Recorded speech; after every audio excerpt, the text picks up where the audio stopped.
Hey everyone, this is Julian from Touchpix. Let's wait a little bit. DJ is coming, so let's wait a little bit from him, okay?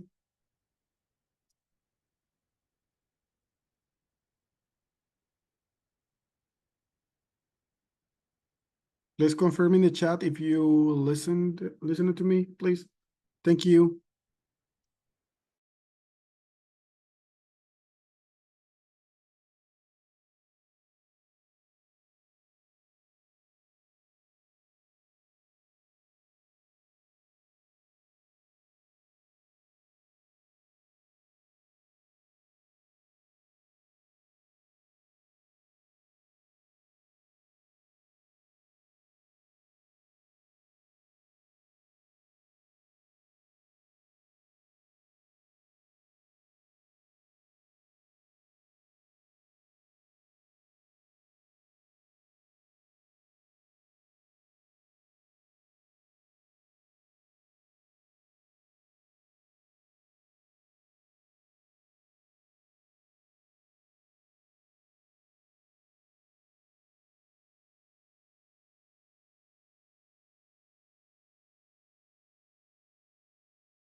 Seems that DJ just arrived, so let's wait a little bit.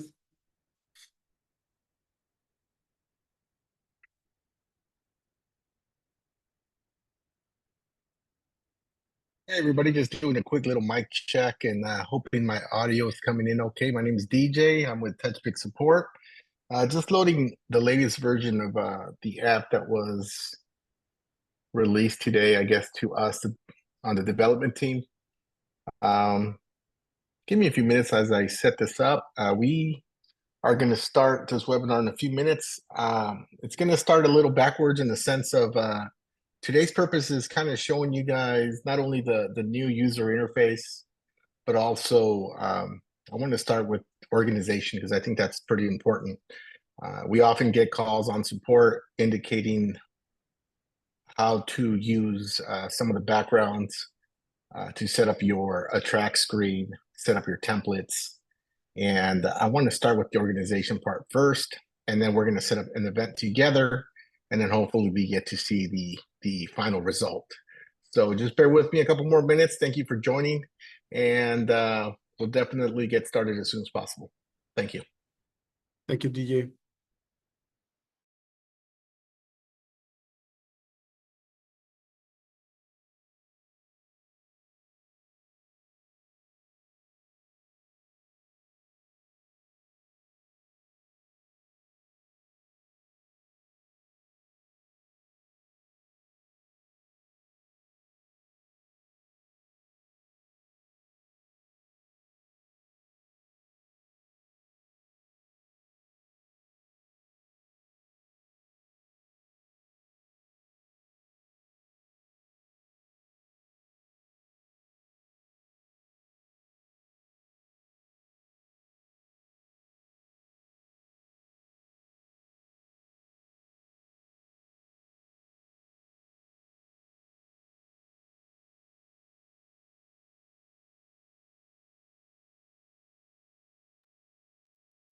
In the meantime, I would like to comment something for everybody here in the webinar.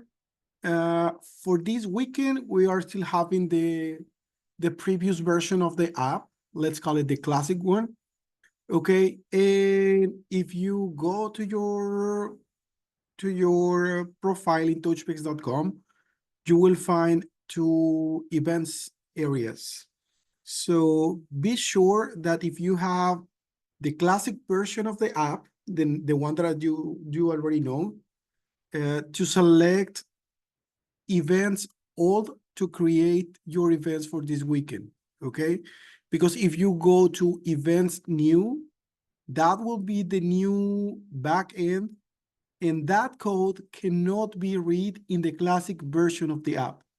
So please be aware of that, because today I was in support in the chat and I have a few users that they decided to go in the events new button, and they had the classic version of the app and they had to redo the event on the old button.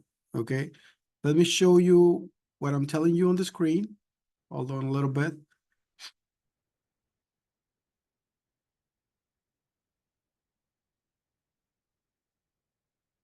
Let me know when you can see it.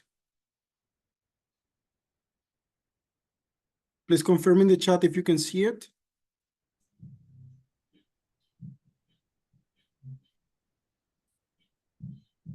Yeah, we can see it now. I can see it now. Okay, so once you go here to the dashboard, you will see events old and events new. Events old is for the classic version of the app. Okay, if you are running the one that is in the App Store, you have to use this one. Okay, let me click on it so you will see. If you want to create an event, you will see your list of events, and you can go to manage here and duplicate your previous event. Okay, but if you are using the test flight version, because there are some users that are using the new version, you will have to use this one, and that will be the one that we will look into this night. Okay, but just want to be very clear with you. If you are using the app that is in the App Store, you will have to create events here or here in create event old. Don't use the new one, because the code will not be readable for that. Okay.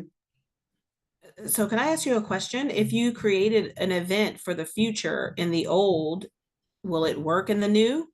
Yeah, Or- if you create one in the old, it can be read in the new app. Okay. Oh, okay, great. Okay. But if you create an old one, a new one, and you want to use it in the previous app, you will not be allowed to use that. Okay, great. Thank you. Okay, perfect. Hi, can I just ask a quick question? Sure. So I have an event tomorrow at 3 p.m. Eastern time. I just need to make sure that I'm able to create an event without too much fumble here, because I don't want to mess up nothing. So are you saying that I'm familiar with everything in the old system, so I just need to go back to the events old and just do my normal thing, right? Yeah. To doing the normal thing in the app that you downloaded from the App Store. Okay, you can go here and duplicate from your previous event, or you can create an old one here in the top and create event old. And then it'd be the same way I've been doing it, because I want to Yeah. learn, but I If- don't want to mess it up tomorrow, because Yeah. I don't want to mess that client up tomorrow. That's correct. You click here and you will see your previous events, and you can duplicate from one that you have there. Perfect. Okay. Thank you. You're welcome.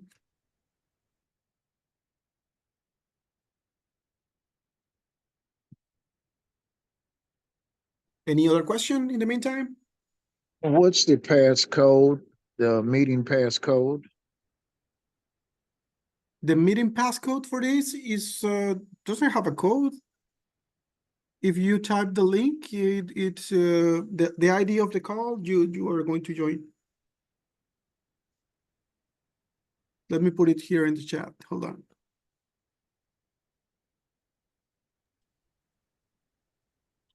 All right, I just put it in the chat for you, Julian. Okay, thank you, DJ. It's already there. So, okay, we're about to get started now. Julian, if you can just make a couple of the devices co-host, make the Central Cal photo booth iPad co-host, and I believe it's the iPhone Pro. That'd be great.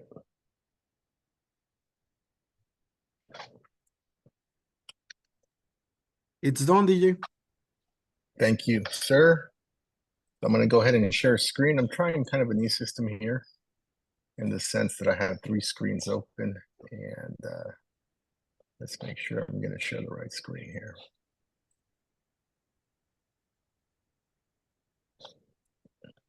Okay, are you guys able to see the Adobe website?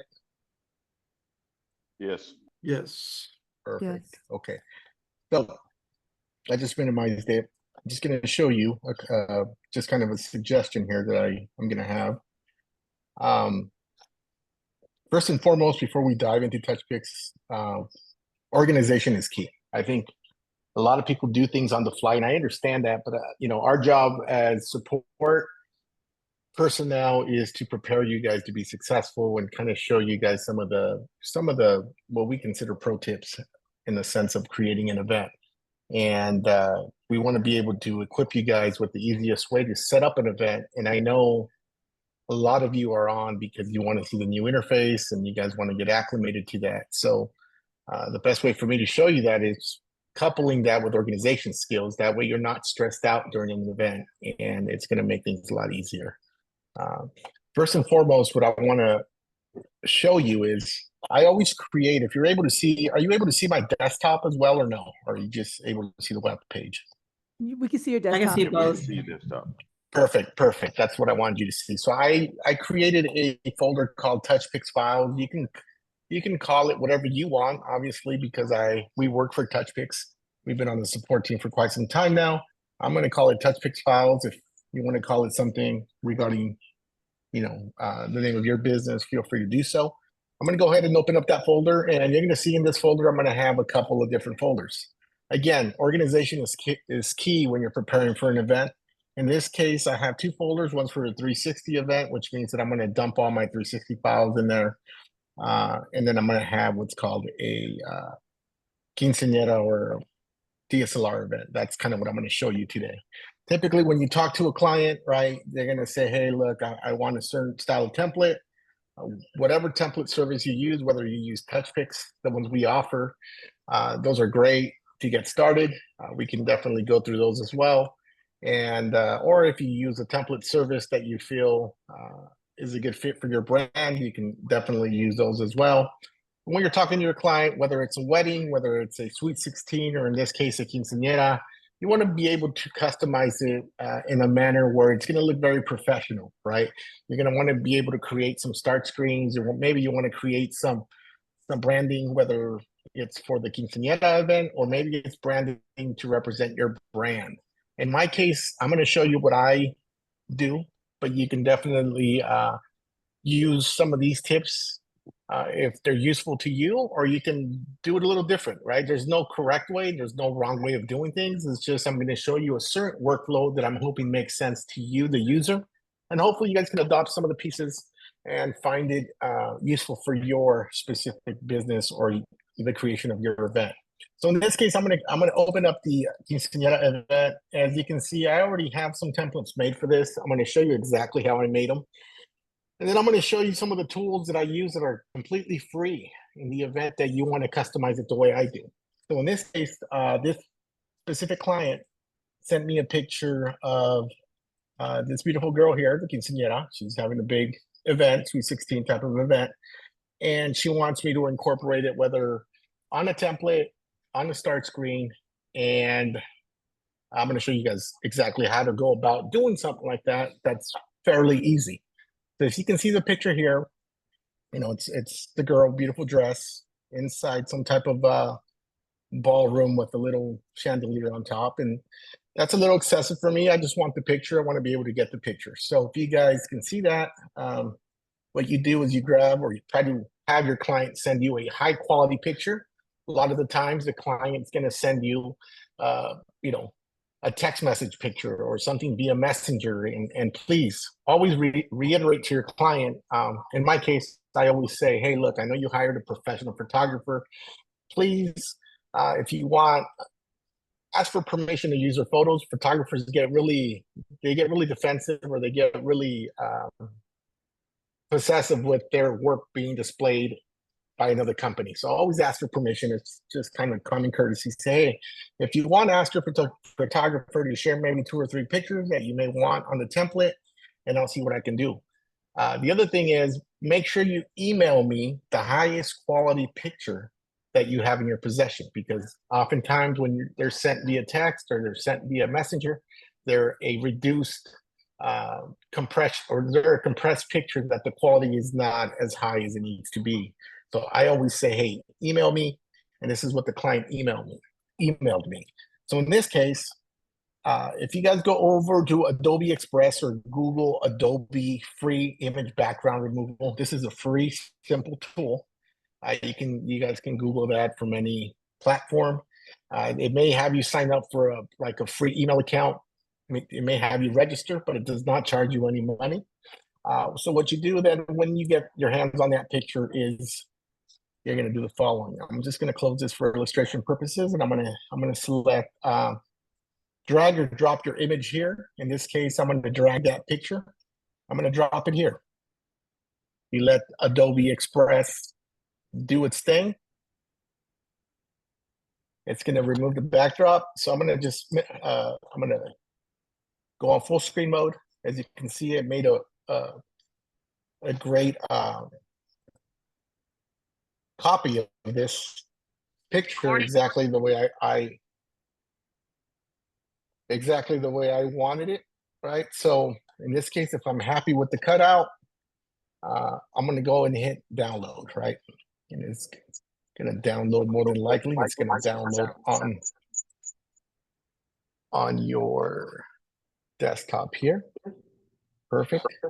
So now I'm showing you a quick and easy way to download pictures to remove the backdrop, the background or backdrop free of charge. Adobe will let you do that. And once you have that, I'm going to go ahead and minimize this website now so you don't see it. And I'm going to go look for it on my specific desktop here. Give me just one quick second. I'm also admitting people. So here it is. I'm going to drop it into my folder here. This is my file. And as you can see, it's a beautiful cutout of the girl with the dress, and that's going to be handy. So be mindful, as people that have been using the classic version of Touchpix, nothing has really changed on the designer part, right? The only thing we've changed is on the new user interface, but the designer part remains the same, right? So if you're going to do a video, in this case, I'm going to go ahead and open. I use Photoshop, but people can use photop.com. If you go to photop.com, it's basically a replicated version of Photoshop. I don't know how they do it, but it's free. It's online based. You don't have to pay for anything, but it works very similar to Photoshop. It's amazing on how they can get away with that, but it's a free tool online. Again, it's Photop. I'm going to drop it in the chat. That way you guys have access to it. I know a lot of people use Canva. I know a lot of people pay for Canva. This is the way to use a free software, having to pay for it, that has the power of Photoshop, because a lot of the features are very identical. So it's photop.com. So for people that are aware with the way Touchpix does certain things as far as template sizes, you understand that the template size for video is different than a template size for photos, right? So again, this is going over a DSLR event, and sometimes you're going to use both in a DSLR event. You're going to want to do maybe photo strips, and you're going to want to do maybe like a animated GIF, which is what I'm going to go over today, or a boomerang. The animated GIF or boomerang have a completely different template size. So I'm just going to click on this pre-made template that I made for this event. As you can see, it has my specific branding, and I'm showing you that because I don't want to show you something with Touchpix branding, because often not people get confused, right? We don't want you to brand your stuff with Touchpix. We want it to brand it with your specific brand. So I'm just kind of showing you how I do things, and you can definitely alter it how you feel fit for your needs. In this case, this is the template. I'll show you how to get some of these elements, or you can use the Touchpix free template design, which I can also show you how to do that, and use her picture as a sticker, right? And just add it there on the corner. But the reason why I open that up is I'm highlighting the GIF template, and I always like to categorize my templates, right? So if I'm going to be using strips, I call it double strip, because that's the one that I use from the Touchpix designer. It has a double strip design. It doesn't mean that it's going to print out a complete 4x6. It just means that the software reads it as a double strip and it'll cut it on its own. It also has what's called a 4x6 where I made a custom preset, right? So the template can have, the artwork on the top left-hand side here. And my preset already has the parameters for each of these cutouts, and I'll show you how I did that as well. And then lastly, I use 3 different templates. So I use the strips, right, as a normal photo template. So when the user hits photo, they're gonna do they're activating the strip template. When a user selects animated GIF, it's gonna do the animated GIF as this template. But I also load what's called a print alternate template, right? So the print alternate means that whenever the user selects the animated GIF, after the session, they're going to be able to see the digital file on replay. But if you set up an alternate print template, it'll print out a 4x6. And Touchpix has the ability, so you can print out a 2x6 if you want, if that's what the user selects, or if they hit GIF, it'll print out a full 4x6. So you can actually print out 2 different templates without having to adjust any of the printer settings. Touchpix will read it automatically. So I'm going to show you some of those pro tips to do that now. The other stuff that I'm going to show you too is how I use some of the logos and where I upload. This is one of the logos that I upload here, and it's just more to customize, like the web gallery logo. I use this to customize the thank you screen, where it says in-app logo. I use that. And then ultimately my start screen, which I will show you how to create too, I use something like this. This will be my start screen, and you're going to see it in action as I scan into this event. Okay, so I just want to make sure everybody's kind of following along and I'm not losing anybody. So please, if you have questions, feel free to stop me if I'm going too fast. It's not my intention to go fast. It's just I'm showing you different techniques on how to be able to do this successfully. So what I'm going to do is first, let's start with the, I'm going to go into Photoshop, or maybe I'll do that. So this is, let's do it from scratch. Sorry, got a lot of templates open here. I'm hoping I can select the correct one. You can see sometimes I don't save some of my work, or let's see here. I think this is it here. Nope, wrong event.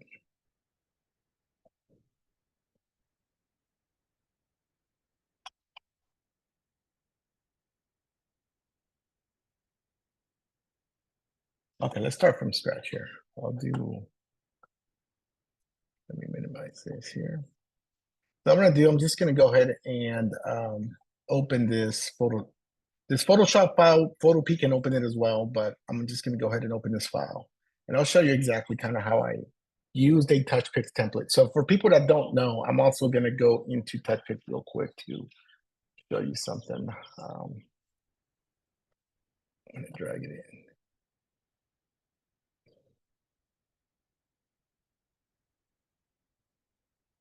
For people that don't know, Touchpix has the ability for you, if you're going to create your design from scratch, Touchpix has the ability for you to download their template structure. So are you guys able to see me here at the homepage of Touchpix?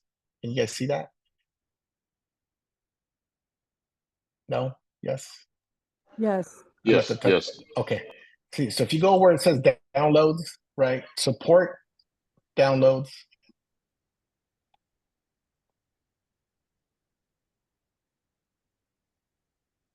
Maybe it's not working because I'm using multiple screens, but let's see what it does. Okay. Give it a sec. There it is. Okay. So support downloads. If you look down here where it says download overlays, you'll be able to download any overlay that Touchpix offers in a Photoshop format, which that free photopea.com is able to read, right? So if you're going to be looking for templates, I'll download it real quick so you see how it looks like. It's a very small file. Let me minimize this screen real quick. And again, I'll be minimizing some screens in hopes I don't lose you. So the Touchpix overlay templates are right in here. I'm going to go ahead and open them just so you can see what they look like. As you can see, it'll give you the dimensions, right? And then it'll give you all of the templates that Touchpix has, right? So you can use this as a reference point. So what I'm going to do is I'm actually going to be using the scripts. I'll be using the legacy ones. So I'm going to go ahead and hit open with. You could do it with Photopea. In my case, I'll do it with. I have a question. Go ahead. Sure. Are you just doing the videos right now? What I mean is, are you doing just the videos? You ain't doing the 360s, overlayers or none, or templates, anything like that? All of this is the same. So once I'm showing you how to do photo templates real quick, Okay. and then I'm going to switch over to the video template, and it's the same process. Whether you're doing photos or videos, to design your template, it is the exact same process. Okay, I'm sorry about that. No worries, man.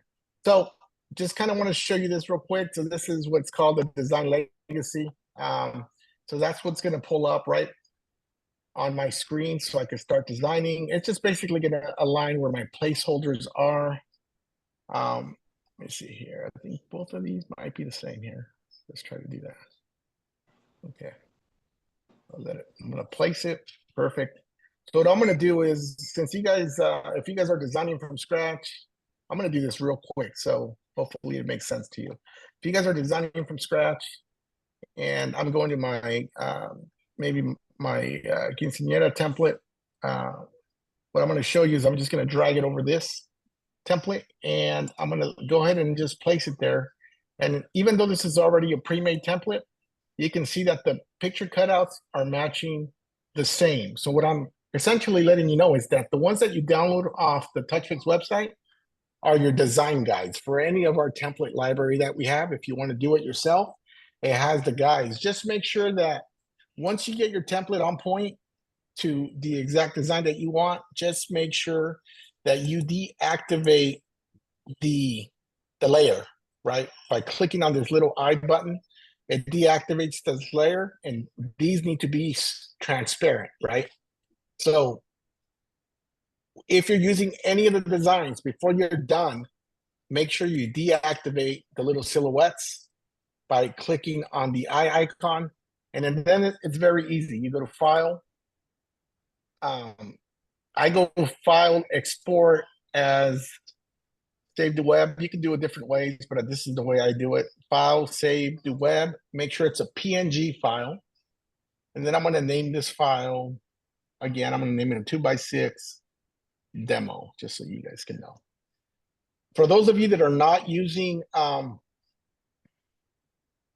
or Photopea, I'm just going to go real quick and show you how to do it from the Touchpix website as well.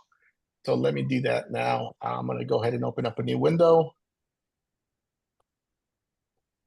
While you do that, I just wanted to know, are you going over a lot of design stuff before getting to the new app? No, I'm going to preparation on how you should prepare and have these files saved before you start creating your event, right? Because people typically start with creating an event, and then they go, oh, I forgot where I saved my files.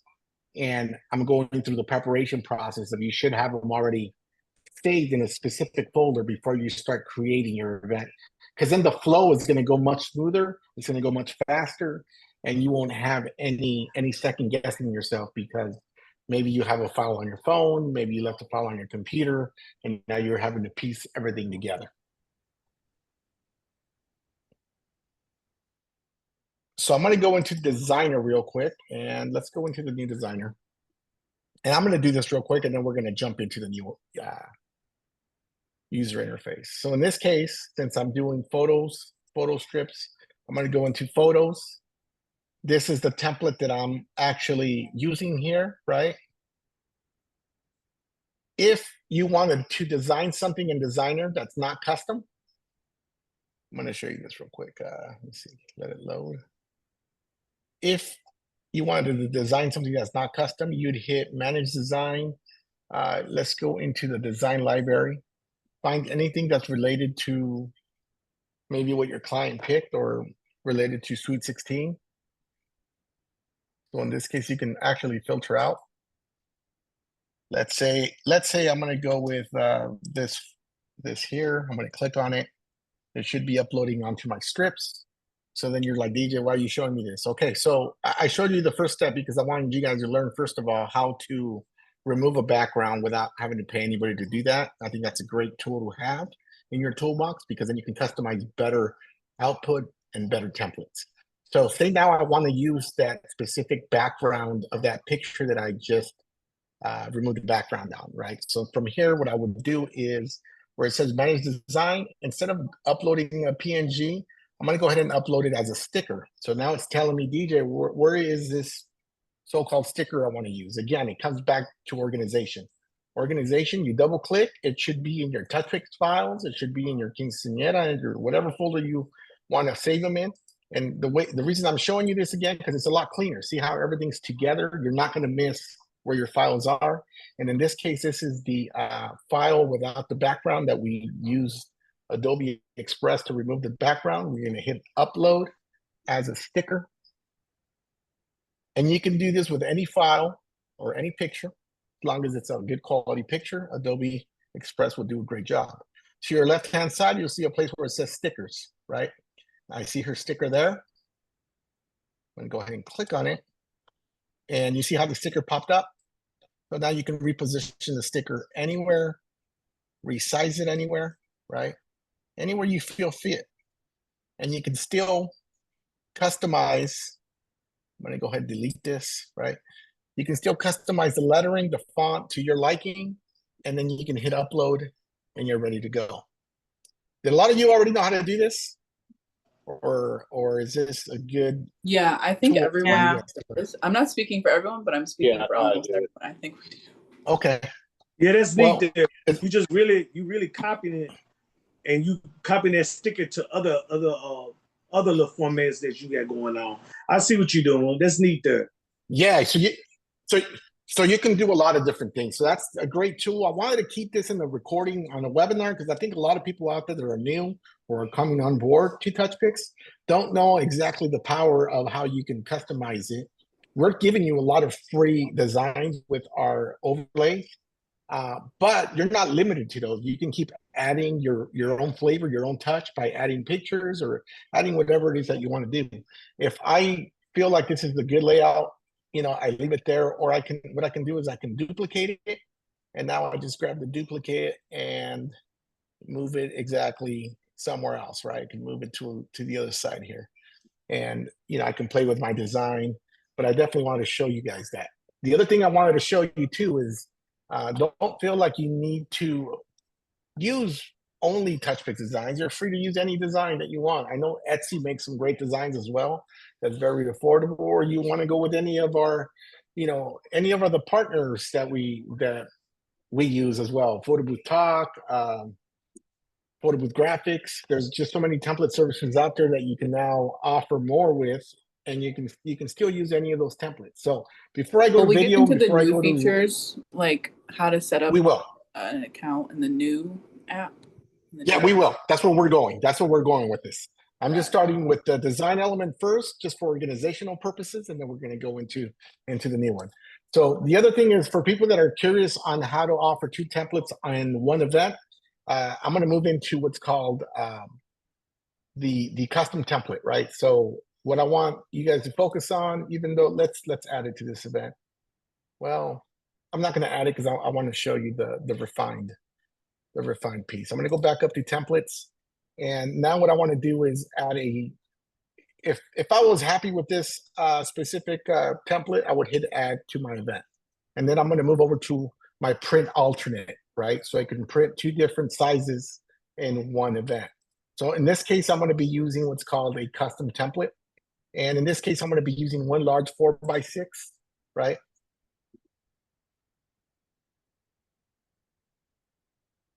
And once I use one large 4x6 and using a custom template, the next thing I can do, I can go in here. So you're able to customize it in different ways. In my case scenario, I have my presets already saved. So I'm going to hit load from a preset, right? This is what's beautiful. If you have a certain template style that you like using, all you have to do is save the presets as a blank template once, and you'll be able to use it with any event that you want. Let me see. Let's go manage events. Let's go with load preset. Does the new designer look like this, or is this the old one? I think this is the old one. Let me see here. Well, let's skip that part because I don't think that part is. That's a new one, DJ. This is a new one, huh? I don't Yeah, have it's any almost the presets same. You saved. know, in the new designer, it's almost the same. Is The thing is that my old presets are not uploaded. So let's skip for that. Let's skip that for a different webinar. Let's just jump Yeah. into the new design because I think a lot of you are here for that, and I don't want to, you know, it'd be nice if I would have showed you the entire process, but I think we can definitely skip that and use it at a different webinar. So let's go into the new interface, right? So for those of you who haven't tried this is the new interface here.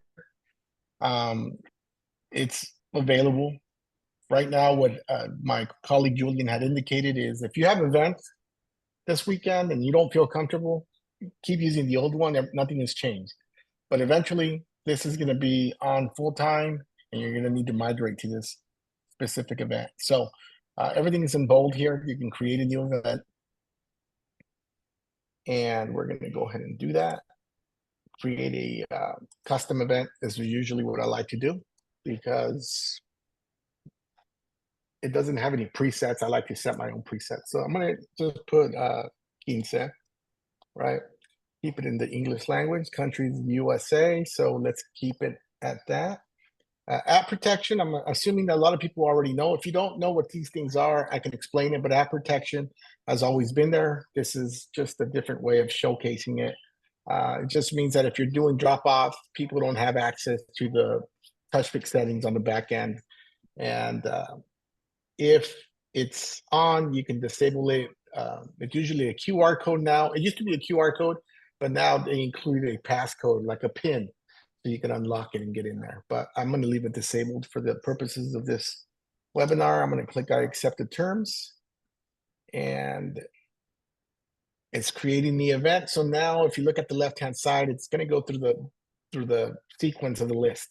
If this doesn't apply to what you're doing, just don't ignore it, but just capture some of the process, because it's the same thing whether I'm doing pictures or I'm doing videos. The setup process is very, very similar. Okay, so I'm going to be going down to here, clicking where sessions are now. So the countdown for your video, if you're doing 360, this is where you determine the countdown number of seconds. You can increase it, decrease it, however you feel is appropriate. I'm going to leave it at 4. For my photo booth, I like to leave it at 6. It gives people enough time to grab props and change it between sessions. The beep sound, everything is strictly the same. It'll just beep for every second it counts down. You'll hear an auditory sound. A lot of this stuff you can't hear at a live party, but you know, I have a habit of leaving the beep sounds on. The live background, everything has an explanation, by the way. So it basically displays the button on the home screen that allows you turning it on and off in real time. Mirror overlay preview just flips it horizontally. Sometimes your overlay will look like it's in reverse order, but the output will be fine. So for mirror overlay preview, I usually leave it off. Some people like it on. It's really a preference thing. It'll just look like the camera is flipped in reverse. You'll see the overlay kind of having that mirror effect. It'll look like it's on backwards, but I assure you, whether you leave it on, it's not going to affect the output. The output will be a great output. Once you scroll down, it'll have the ability, if you're doing video, we have a lot of people that have requested audio in device, meaning that if you're doing videos whether you're using it for 360 or you're using it for video function for like a video confessional booth. A lot of people want to have the ability to record, have the iPad or iPhone record the sound of what's going on that specific night. It makes sense for video confessionals. It doesn't make sense for 360, and I'll tell you why. The reason it doesn't make sense for 360 because people sometimes say, I want whatever the DJ is playing in the background. Well, that music is not regulated. You're going to hear people talking. You're going to hear possibly distorted sounds. You're going to hear a lot of different things that is not going to give it a professional output. So just be mindful of that. But if you're doing a video confessional booth and putting it aside as an iPad booth, saying, hey, I just want to congratulate John and Mary on their wedding day. You guys have a great, happily ever after. You guys can say whatever you want. Those video confessional booths are something you guys should consider offering. Touchpix can do those, and that's when you would use audio in device if that's what you want to do. Screen flash, same thing. It mimics the flash if you're just using an iPad booth. I usually leave these settings off. Idle lock is something new. It just prevents your guests from having access. So say maybe you set up an event at 3 p.m., but you're contracted to start at 5, and you set up early because maybe you have other booths to set up around town. You don't want people using the iPad ahead of the rental time, so it gives you an idle lock button. So I just screamed out loud. I've been wanting that feature forever. Sorry. Happy customer. Oh, that's awesome. Awesome. So yeah, so now you can lock the iPad and nobody will mess with it and start taking pictures before your rental time. So that makes great sense. Let me see. Wait, quick question with that though. So once we say we activate that and we put in a passcode, does it auto unlock at whatever time? Like, is there a time we set and then it'll auto unlock, or? Well, let's try it because I haven't tried that feature yet, but let's give it a go. I'm gonna go ahead and do it here live with you guys, and then I'm gonna do session timeouts. I'm gonna scroll down. Sharing. I like to leave sharing. Sharing is fine at 10, but everything else, whether I'm using a photo booth, I actually like to give a 1-second thank you screen for the photo booth. Props, I'm not big on using any of the added props, but you can explore those options if available. If you're using an attract screen, for people that don't know what an attract screen is, you use them on the photo booth side or the 360 side.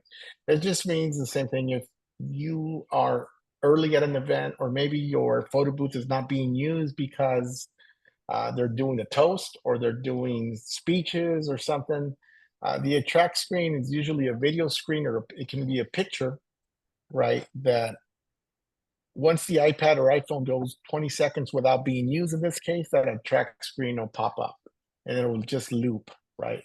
And people get creative with those, so you can do something with the bride and groom's picture. Anything to personalize it will always give you kind of a more professional look. But that's what the attract screen is if you choose to use it.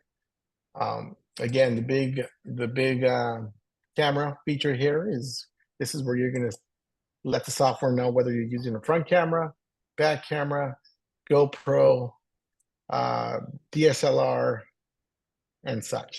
Make sure you set your correct camera. The trigger session here, as we go down, a lot of people use the trigger session for 360s. Motion trigger just activates whenever you hit start on your 360. The phone has like an internal barometer or a compass.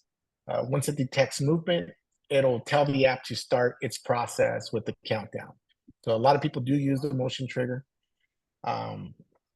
If you're compatible with Bluetooth, we're able to adjust it in many different ways, whether you use the 360 auto stop, basically automatically tells the 360 to stop at a certain spot, and you can offset the timing by adjusting the start time here and the number of seconds. Maybe you like to start it with a little bit of a delay, or it has just tons of features, so you can customize your 360 experience on where you want to start it, right? There is a question for What's you. the offset? What does that mean?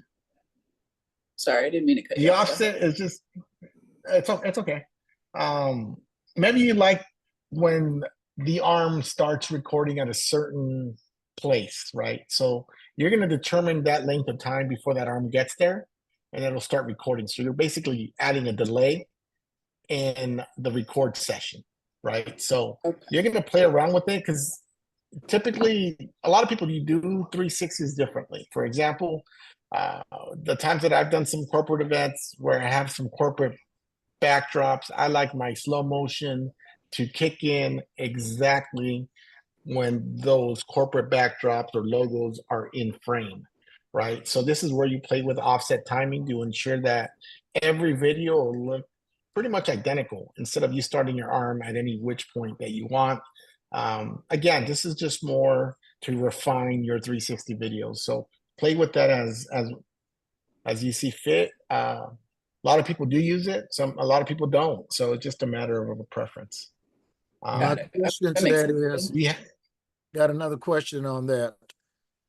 sure. I have an Orca view, and you know, with the Orca view, well, with some of the Orca views, you can that particular 360 offset. How would that work with the Orca view if you're set up Bluetooth to start it Yeah, with? the Orca, You know, to the start Orca it view has with the QR code. yeah, the Orca view has a completely different, we're going to get there. It has a completely different interface where Touchpix supports different brands, and Orca view is definitely one of the top brands that Touchpix supports, and you have offset choices there as well. So you can definitely do that with Orca view as well. We'll get there, and I'll definitely highlight that point when we get there. Thank you. So, problem. is this trigger, is this trigger Go ahead. in addition to a countdown? So like my Correct. goes, Correct. it starts with motion and then I'd have a 3-second countdown. Correct. So again, it is in conjunction with your countdown. So I would suggest that if you're going to be using triggers like this, maybe reduce your countdown to like 1 or 2 seconds. That way you can get an immediate start and you can get a more refined delay easier than having to wait like a whole 5 or 6 seconds, right? Mm.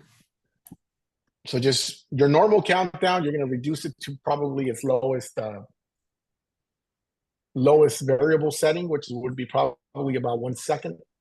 Now, the people that are not using this, do as you continue to do. Set your countdowns to whatever it is that you are accustomed to now. But if you're using this, I would recommend you lower your countdown to maybe like a 1. That way it starts a lot quicker than having to go through like a 5-second countdown session. Oh, okay. Hey, DJ, I have a question. I'm sorry. I have a just say, for example, where, like you say, where the arm is at, right? And the arm, I got the arm center right there in front of the people. So when it does this 360 around, right? And when it stops, you know, sometimes where you call yourself stopping with the remote, would it stop right there at the beginning where, I mean, would it end where the beginning where the arm was at first? Not necessarily. Again, it's a lot of plug and play. So you're going to have to adjust some of those settings. Not necessarily. The idea for it is to stop as close as possible. But again, it's really going to depend on the offset that you put on, whether or not you're using the auto stop feature. But the idea is for it to stop at the same place all the time. This feature works a lot better with compatible 360s, like the gentleman asked earlier, OrcaView, Akatech. I think some models of Selfie Box. Those 360s have like their internal Bluetooth already that's tied to the app automatically. All of this is ran by Bluetooth so far, or the motion trigger. I'm sorry. Okay. Trigger. Okay. So you have those options. It's more of a, you're going to have to try it and see what works best for you. Yeah, because OrcaView works without the motion trigger. Correct. Another thing too is if it's connected to Bluetooth by some compatible device, you can use a generic Bluetooth clicker that you can buy off on Amazon to control the start and stop. Again, you have to have a certain compatible spinner for you to use these features as well. The photo part though, this is why it's here. The photo part for the Bluetooth trigger, if you're using an iPad, the remote trigger to take a picture, it'll work very well. So if you're using motion trigger, sometimes the phone gives you a generic like orange background that tells you move the phone to initiate session.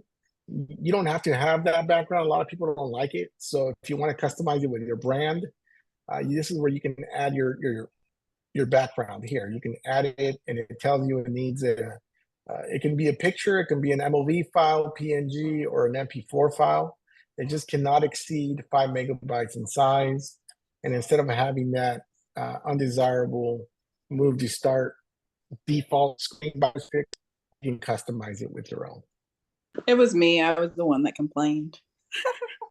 And then we're going to go over in that part, just remember that the dimension of the screen will dictate which dimension you have to use for it, because it's not the same if you use an iPad than if you use an iPhone. An iPhone. So you will need to check your screen dimensions on your device. The easy way is to do a screen capture and check the info of the file, and you will see the dimensions.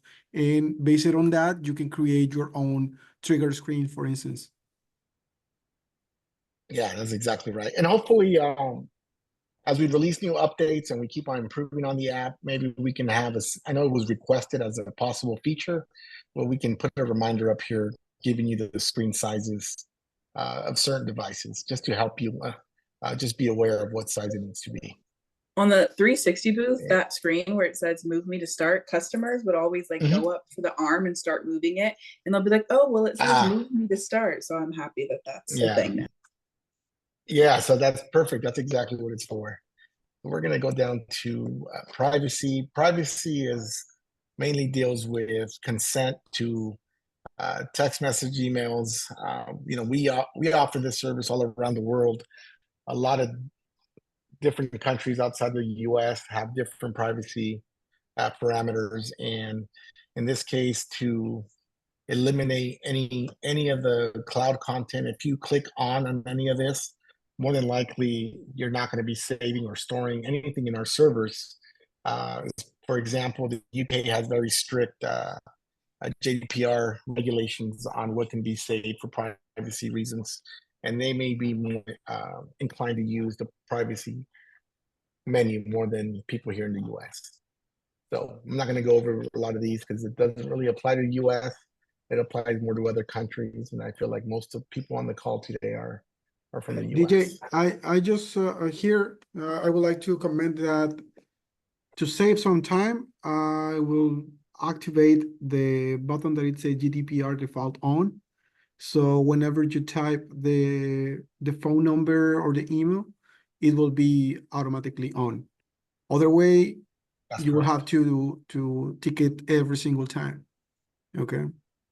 Yeah, so if you guys understand that, you see how we send text messages now, and it's a little bit annoying when you type in the number and you have to click on the little box to give consent. So by clicking this feature on, you no longer have to click that little box to give consent. You just type in the phone number and hit send, and away it goes. Does that make sense? Yeah. But are they still consenting, or are they still consenting? Yeah, they're consenting by clicking this on. This basically it's indicating that they're consenting. So talk it over with your client. I know this is a wish-washy subject, but talk it over with your client. We expect you guys to have those dialogues before automatically hitting consent for somebody who may not agree with that. So definitely talk to your clients about this. They don't care. I just want the video. Quick question. Okay, so now we're sure. By the way, this is Luis from Houston. Is this working already on the new version?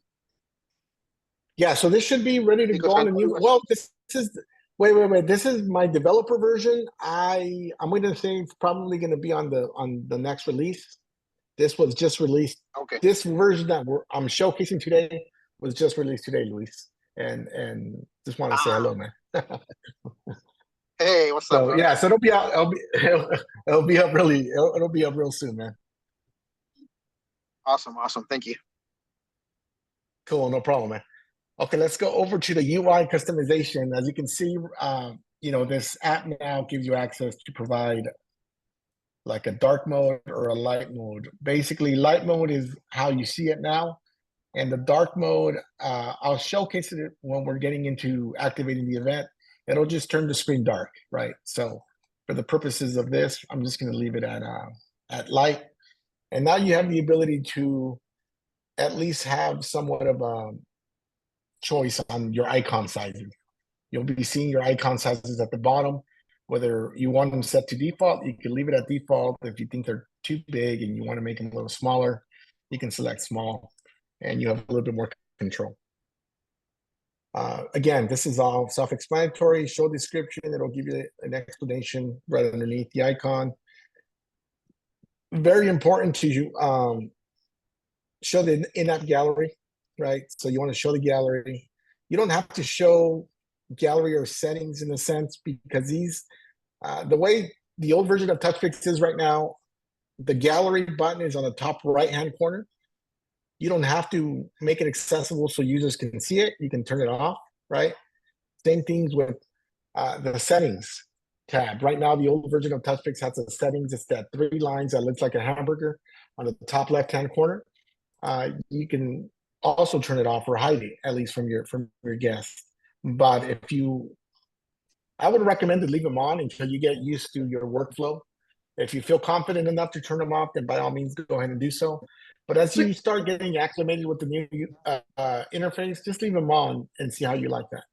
I have a question. You said that we can have it no longer show, but we can also hide it. By hide it, do you mean like if we're in the app, is there a way to access the settings? It's just not visible, or if we hide it, we can't access the app at all? There's a way to get it within the app, and I'll show you what that looks like. It's basically the same menu here on the side.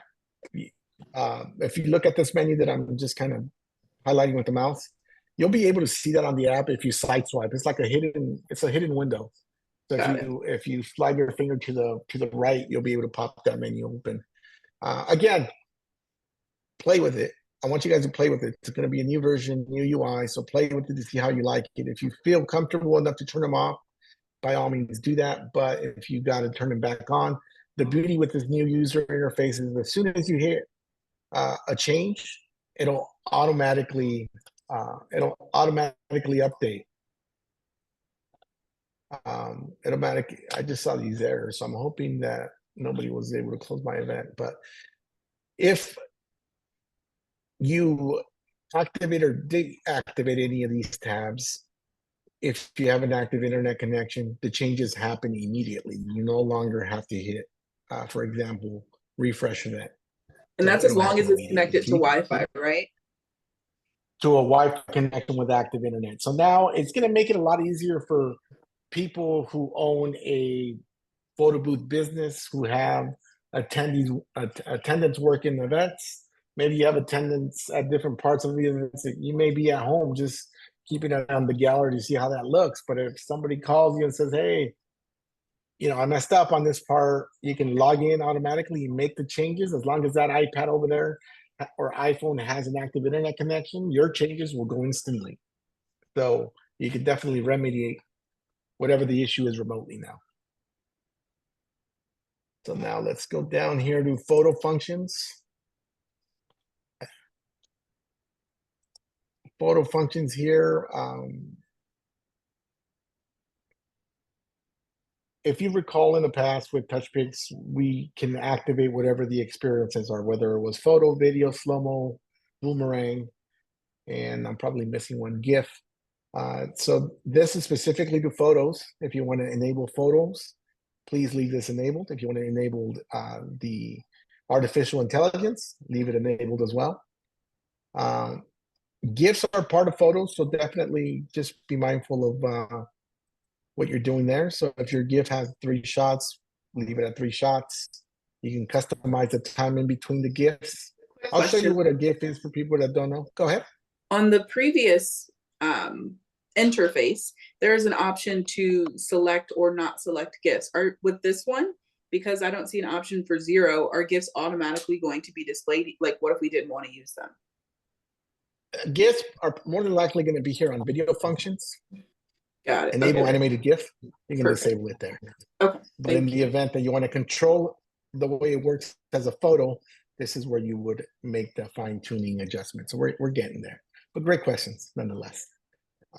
Photo editing, I usually leave it off, but if people want to add stickers or any draw over the photos, they can do so by enabling it. It's almost like a mirror booth type of setting. I would play with it, but my personal experience, I leave it off. I want my photo sessions to go as quickly as possible so I can give my client as many sessions as possible. But if that's something that you're into, by all means, go ahead and select it to the on position and you should be good to go. I'm Okay, going to go down maybe to photo effects. I may have missed something there. Okay. Back to photo. If Yeah. you're just doing the 360 as with the old program, you can just disable the photo, correct? That is If you're not correct. using That's photos at 100% all. correct. That's Okay. correct. I have a question, DJ. Sure. On the GIFs, are we able to use, I know you can use the GIFs on an iPad, but if I'm using my DSLR booth, I noticed that all my GIFs were dark. So are you able to use GIFs? So the GIFs, the GIFs on the DSLR booth. So I just want to make I'm going to make a comparison here. If you're able to do GIFs on an iPad, the iPad uses no flash. The iPad compensates. I'm assuming you have it in automatic settings. It'll compensate your lighting correctly. If you're using GIFs with the DSLR, absolutely, you're still able to use your DSLR to capture these GIFs. However, these GIFs are controlled by whatever is attached to your DSLR as a flash. So if you have a flash or a strobe flash, if they're coming out dark, you need to increase your flash power, right? Because they're essentially pictures, and whatever pictures you're taking, it's going to reflect on the GIF the exact same way.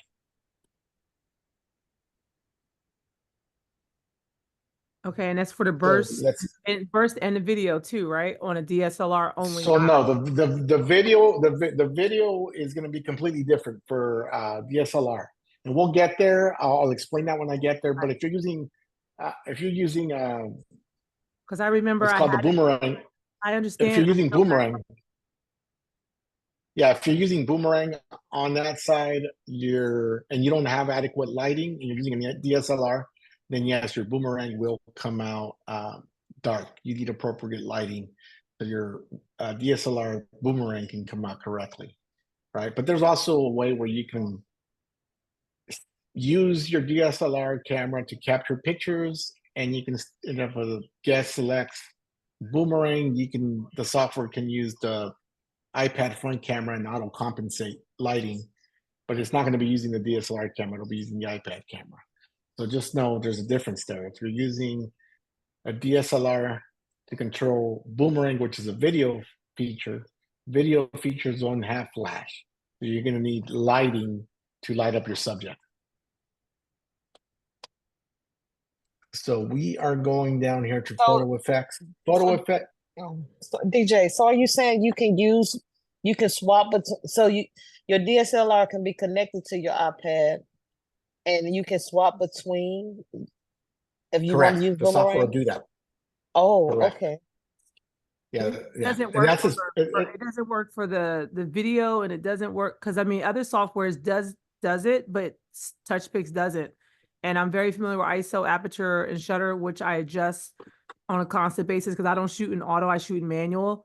So none of it, everything came out dark. So the photos came out amazing, and I have a flash on there, and I have an extra flash on the side and LED lightings, and everything still came out very dark. So I was just wondering if I was missing a setting on the camera or something. No, it's not a setting on the camera. It comes down to your lighting. So you're comparing two different things. You're comparing your photos, which are controlled, the output's controlled by your flash, right? I understand. And that's, you're saying those are coming out great. But when it comes to video, you'll have no flash support. So you need, if they're coming out dark, what I'm saying is you need more adequate lighting. Yes. To be able to compensate for that. Yeah. So let's go with, where are we? Photo effects. Here we go. This is the photo effect page here where you can pick your effect. whether it be black and white. We have a great glam effect. The glam effect is good in the sense that what you can do with glam is you don't necessarily need to have a white backdrop. You can just set up your photo booth onto any wall, and if you have a good flash, it'll give you the white backdrop that the glam effect utilizes, right? It's a black and white effect with a white backdrop. You don't need any backdrop for this to function, right? If you just use the black and white effect, you do need a backdrop of some sort. But this one does a background removal and it gives it a white background. There's a lot of different features that you can use with this. You can use any of these enhancers or beautifiers. You can control beautifier by selecting the sliders. These sliders are really how smooth the skin you want the subject to have. The less the effect, obviously, you move it to the left. The more the effect, you move it to the right. Find your sweet spot and figure out what that's going to look for you. So a lot of these have settings here. And also we do background removal without the use of any internet. So if you want to use a background, for example, if you're using a photo booth background, we recommend that you can use any of these that are free. Any of these, it'll do automatic background removal. These will work with any iPad booth.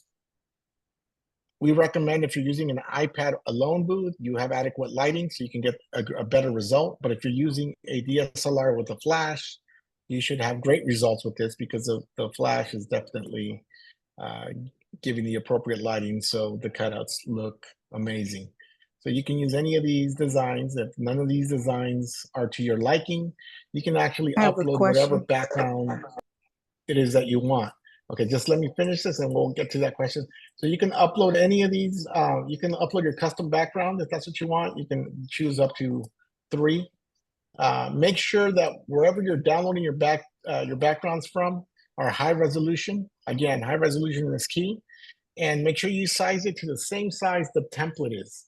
If you size it to the same size the template is, you should have no problem with the background. Okay, now I'll take your question. Okay, does all of these backgrounds work for the iPhones as well? Yeah. When you're doing the 360? No, this is straight photo. We're in the photo photo. section right now. Yeah, this is straight photo. Oh, okay. When you're taking photos, you'll have these available.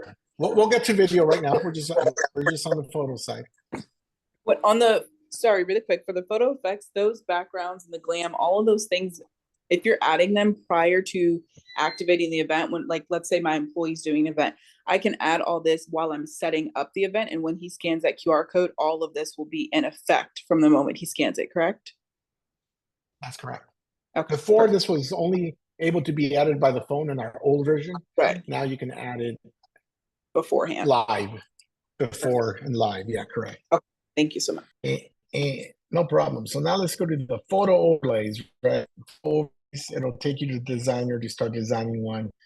This is essentially walking you through the steps up to photo. Now we're getting into video for people that are into the 360 photo booth. Now we're going into video functions, right? The slow-mo is for the slow-mo 360. The video is for people that are doing like video confessionals, like I explained earlier. If you're gonna use a video confessional booth and do a something for the bride and groom, you can enable video. If you're not going to use it, you disable it. If you're not going to use slow-mo, you disable it. If you're going to be using the animated GIF with your photos, definitely enable it. I'll just enable slow-mo for now. And this enable boomerang is for the boomerang function. This is not for the slow-mo boomerang. This is just for the regular video boomerang. I'm sorry. Excuse me. Could you go back and explain the animated GIF for the 360 overlay? No. What is that for? The animated GIF. The animated GIF is actually for photos. And I can see why you're getting confused because it's here and we're in video functions. Animated GIF can be used for photos, but it's actually a video file. So basically, it'll take whatever pictures you want, or if you have your photo function enabled. Let me reduce the echo here. I'm listening to myself a few times. So if you have the photo function enabled, and it will take 3 pictures, it'll give you a GIF file in a video format. So I can see why it's here, but it really should probably belong into the photo functions. Maybe we can recommend for that to happen, Julian, because I can see where people are getting confused. Yeah, so this is for pictures. This will give you a video file output of those 3 pictures that you took. The boomerang should stay here because the boomerang is essentially a video recording that plays forward and it plays back in reverse. So definitely this is something that you would want to enable, but I don't want you to confuse your boomerang effect with that goes hand in hand with slow motion. That is a little bit down this list here where it says slow-mo boomerang, right? This boomerang is a separate video function. If you want to activate it, go ahead and do so. If you're just doing a 360 and nothing else, then just enable slow-mo and enable slow-mo boomerang, and everything else you can leave off, right?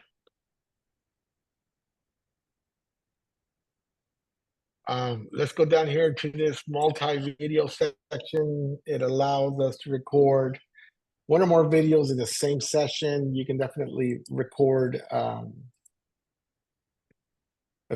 couple videos, and you can select the duration of how long the video is going to be. This is the important part for people that are in 360 would be the slow-mo recording time. It gives you a lot of parameters now. So please, I think before in the app, we would recommend 4.5 by default. Now it seems to be 3.5, but really, if you guys have been doing 360s now, I would start at least with 4.5. And if you guys want a longer video, then definitely increase it. Personally, I never go over probably 6.5 seconds, but that's me personally. In this case, I'll just leave it at 6. I do like the boomerang effect for my slow motion. So I always click that on, right? So DJ, you This said here for the boomerang set. Go ahead. You said that the normal is 4.5, but now you would set 3.5. So if you was usually at 6 on the old version, No, would you be I at think 5 now? I think it's a slight oversight. I think they probably meant to put 4.5, but unfortunately default was here. So I don't want you guys to call and say, hey, my videos are too short. You guys have the ability of increasing the recording time. So whatever we was I would using put in it the old version, we can keep that same exactly number. Okay. Same setting. Yeah, Okay. 5 is a good setting too. So whatever you feel is Okay. appropriate for your specific videos. The boomerang session, this doesn't have anything to do with the slow-mo. This has to do with this video boomerang. If you're doing a boomerang, it'll control the bounce time. The default usually works fine. If you want to play with these settings, the boomerang speed, you can definitely do that. I think the default settings work fine, but again, you have more flexibility to control your output, so you're giving a lot of options. But if you don't know what some of these settings are, just leave it at default. And if you need help in maybe making it longer or maybe having the balance at a certain point, then just get on the computer and get on with the support chat. We'll be able to walk you through. What I don't want you to do is just start moving stuff around and not understand what you're moving. So if you need help or if you have a question, that's why we have that 24-hour online chat support. Somebody will be there to help you or guide you through how to correctly set up your event.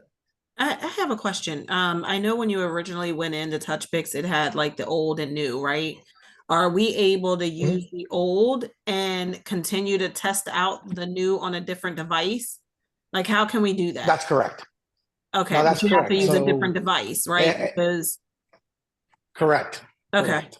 And also, Correct. We want you to have. I would like to mention, DJ, that if you are planning to use that one, one device with the old or classic app and another one with the new, you will have to create 2 events, because remember that the classic app cannot read. Cannot transfer over. Yeah, Yep, the new no QR problem. code. Yep, thank you. Okay. Found that out the hard way. Yep. Yeah, Yeah, that's a good point. I So have done definitely. that. I'm confused when you said you doing two different. You creating one on the old and one on the new. Yes. But Yeah, so you you can't. using both devices to capture on. I mean, both open sessions. So that's for if you want, like for me, I want to test out the new version before I go live for myself. So I'm going to test it out on one of my devices, but then I'll set up my events in the old. And old. And in order to test it in the new, you got to create a new event. And so that's why he was saying you'll have one in the old session, which will be your, event there. And then you want to test the new version. You got to create an event in the new version. So say that you're doing a 360, you're going to have two devices on your 360 recording on both devices? No. So if you are used to using the old platform and you want to continue to use that at a live event, go ahead and do that. What she's saying is that the new option, which is what I'm showing Casey now, you're going to need a separate device to use the new option. And we recommend that you test it at home. You don't use it at a live event until you're comfortable with it, right? So you don't need to take two devices to record. It's just give yourself some time to learn the new user interface because it's coming out real soon. And we just want everybody to be able to navigate through it. That's all. But if you have an event coming up this weekend and you're not feeling very confident with the new system, then use the old one. And when you have some time during the week, then start testing the new user interface, right? So it's just two different systems right now. So the old one's still going to be up how long? Like how long will we be able to still use the old version? We haven't been given a timeline, but I know we haven't been given a timeline. I'm hoping it's still up a little longer, but again, I can't give you a definitive date. As soon as we learn something, we're going to post it in the Touchpix group. Yeah, and I guess that maybe the next week can be release again of this new app. Okay, so if you would like to go with the classic version, you will have to use the test flight version, like the past week that we have, the previous week that we have. So it's going to be soon. Okay, you will still have the ability to use the previews, but the change will come up pretty soon. Okay. We go. Let's try to power through this, and of course, feel free to ask. But I'm just hoping that everybody captures this, and I know it's a big group in here, and I know that a lot of people learn at different speeds. So I'm trying to be mindful of everybody learning at this right speed. And again, this video will be uploaded onto the YouTube page as soon as give me till possibly tomorrow night or early Saturday morning. But we're here at the video output section. This is where you control the compression of the video. If you want the highest compression available, you use ultra high quality. Ultra high quality is a great result, but if you want to be able to showcase the best output, then what I would do is deselect the compression. But please listen to this second part, because a lot of people are going to assume that everybody can do it. Only remove compression if you're in a location where your files or your internet is working and you're able to deliver that content, right? Because what happens is if you remove the compression and you have the files at its normal size, which sometimes is depending 40, 50 megabytes, that's a big file, right? And if you don't have fast internet connection, these files are going to take forever to upload, which means your guests are going to have delays. So please only take this off if you're absolutely sure that your internet speed is really, really good. If not, leave it on apply compression and leave it on ultra high quality or high quality. Either of these are still render a great output. It's just a smaller size will be, the file size will be smaller. Okay, So in my case, I like to remove it. But again, be mindful of your internet speed. You can also now tell the software how big you want your files. So if I want my files to be, let's say I want my files to be 15 megabytes. All my files by inputting 15 megabytes will be that size, right? You can tell it, I just don't put megabytes, just put a numerical value. But a lot of people are not here yet, so leave it off for now. Play around with it if you feel you have a good file size that's going to work for you, but you have that ability to do that now.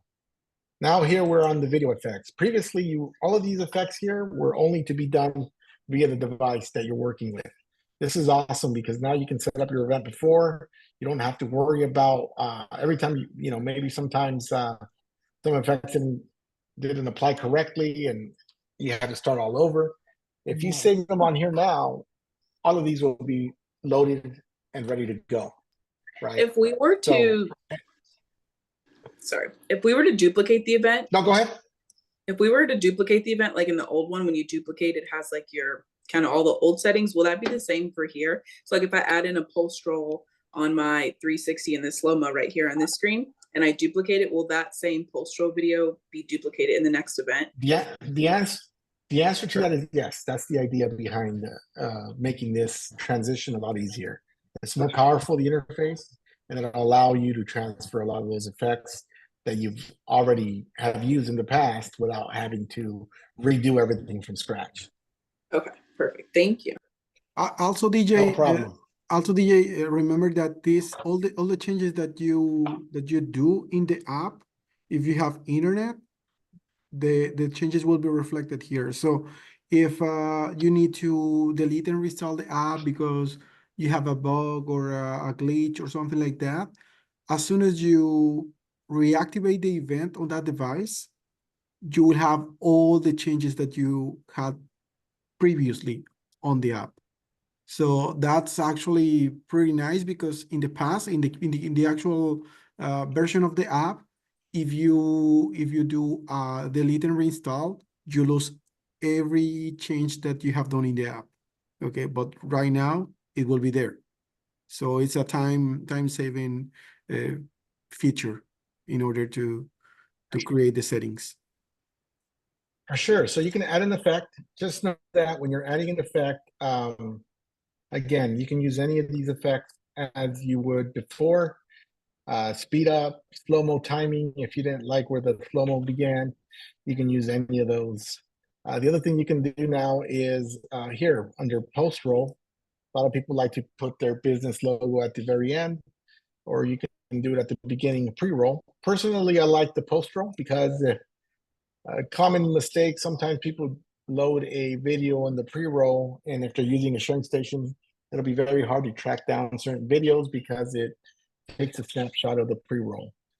Even though we've tried to alter where in the video it's going to get that thumbnail from, sometimes depending on the user, how long that video is, it can be confusing. So post rolls for the end, you can add any of these effects here. And please, if you're going to add your audio, you're going to see it has a specific audio section here at the bottom. So this is your normal audio file. Let me close this door because there's a train passing by real quick. Sorry about that.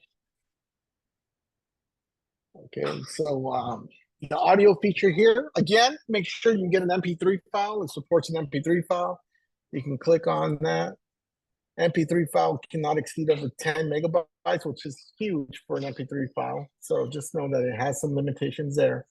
Let's go back into audio because not only can you use that specific audio track for audio tracks, you can still activate our jukebox feature, which is basically adding 3 separate audio tracks right into any of these categories, and you can actually randomize any of those tracks to kick in. Or when the session starts, it'll tell you which of these 3 tracks you want to include before the session starts, right? So you can actually pick up to 3 songs. The other thing for people that don't know where to get copyright-free music, because that's what we promote as a company, we can't tell people to go use illegal music. So we're always going to try to keep it consistent, trying to avoid any type of legal repercussions on our end. You use whatever you want, but on our end, you know, we recommend copyright-free music. Use any copyright-free music, but we can't control what our users do ultimately. So we give you free music templates. So if you click on music templates, we give you about, I think now we're down to 15 tracks. You can listen to them here, right?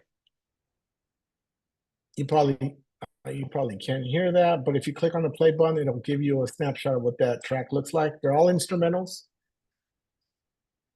They're all royalty free, so it means that you should not have any issues of this track getting flagged on any social media platform. So they're copyright free tracks. Again, these are free. You can just load them up as you go. You can use the jukebox effects if you want to use your specific MP3s, or if you just have one, just click audio. Does that make sense for everybody? Yeah. Hey, those Perfect. the 15 So- that you have, is it the same as the old version? Or did I'm you put some assuming new so. stuff there? Yeah, I'm assuming they're all the same. With all the changes that we've done, I can't imagine that they've had time to shift through more tracks. Okay, thank you. So DJ, on Sure, your somebody have- post, it says 13 seconds. I've been trying to so I'm following you, and I've been trying to add my outro to, and mine say 5 seconds. And then I click on video, it's like 15 seconds, but it won't upload on there. No, so this doesn't mean that my post is 13 seconds. I'm sorry. This means that the entirety of my video, if you recall when I set my video functions here, if you recall, I set my recording time to 5 seconds. So it's not because I've loaded a post or anything like that. It's because 5 seconds is going to render me a 13-second video. Now, if I were to play with the, for example, if I were to add an effect that, maybe let's do the slow-mo timing effect here. Let me see, where are we at here? Okay, we could do the slow-mo timing effect. If I hit confirm and I click on this box here, I can make the video apply a slow-mo timing. And so this is your timeline. This is the beginning of the video. The end is the end. Where these dots are, this is where the effect is going to be applied in that video. So if I want slow-mo for that duration, which I wouldn't imagine I would want, I can show you what that would do. I'll hit save changes, and it didn't change my output. Maybe that's something that we can look into, because it should have changed my output since the slow-mo timing. Yeah, maybe I can report Yeah, This time, that will be probably because you need to select the speed on the camera. So the app has to be very sure that you have the 120 frames per second or the 60 frames per second. So that's why the video is not reflecting the correct time. So that has to be that could be the case. adjust in the app. Yeah, that could But be the it's case not as well. allowing, But is it? it's not allowing you to add the post. Like every time I click on trying to No, add the my post. post, Yeah, you won't can add a allow me. post. Again, your post needs to be an MP4 file. Is your post Yeah, an MP4 it file? is. Yeah. I use it don't on the have old one ones, yet. but I've been click following you trying to add and create, but it Let me didn't. see. Give me 1 second here. Let me see if I have one handy that I can use on the fly real quick. Give me 1 minute.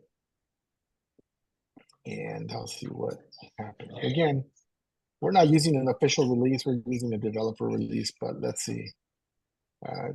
The more we catch now, the better it is for us. Give me 1 second here. I'm just trying to go through some of my videos. Okay, let's see what that looks like here. I'm going to airdrop it to my computer.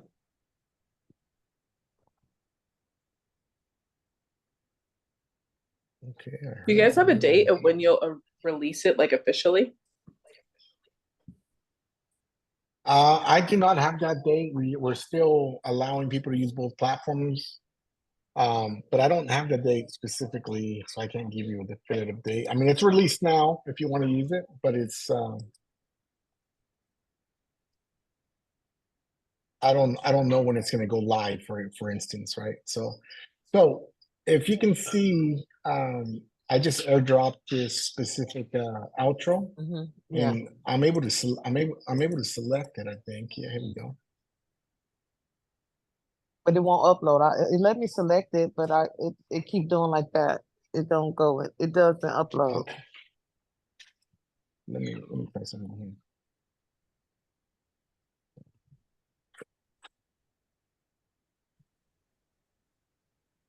I even Yeah, dragged that's and dropped interesting. it. It didn't So work. I'll, Yeah. Yeah, so maybe okay, that's I'll something report to that. check. Yeah. Sorry, let me take a drink of water here. I've been talking a little bit too much. Okay, so yeah, I'll report that. Good catch, definitely. This is why we're telling people to give it a shot before it goes live. If I go to video overlays now, Yeah. it'll take me back to the designer. So we're gonna go into that in a bit. TV functions, this is where if you're gonna use a TV to either do a slideshow or to offer some type of just video output to enhance your event, you can definitely do it. If you go to show session as a slideshow, you can turn your TV vertically, right? Sometimes people flip their TV a certain vertical way and it reflects upside down. If that's the case, then hit vertical orientation to the right and that should fix it right side up. You can actually customize this for video playbacks. A lot of people don't like when the video plays back in its entirety. They want a short replay so they can show the next video. You can play with these settings if you're using a TV. For people that use iPhones or people that use DSLR cameras, you can actually do the live view with those cameras. This does not work with GoPros. It's a limitation on the GoPro. So just know that if you want to be able to show live recording, you can do that by activating the live view there. Here at the bottom, you have the photo carousel. The photo carousel, if you have good internet, typically it'll give you a little snapshot of not only the photo or the video, but it can also give you a QR code to download it on the spot. You can hide the carousel. I tend to hide mine a lot. I just feel like too much is a little bit overboard sometimes. So I like to keep things a little simple. But if this is something that you want to highlight, by all means, go ahead and play with it. Your company logo, which you're able to add it, you can definitely select that. Company logo is one of the logos that I'll show you where it's typically applied. It'll go on top of the TV. People usually use their brand. In my case, I think I did that at the beginning when I started using Touchpix, but then I shifted, and now I brand everything to the event that I'm working with. So if it's the picture of the bride and groom or the quinceañera, then that's the logo that I upload. I try to keep everything very consistent to one design. So again, you can do I don't do the thank you screen, or I don't do some of the animations that are pre-defined in Touchpix.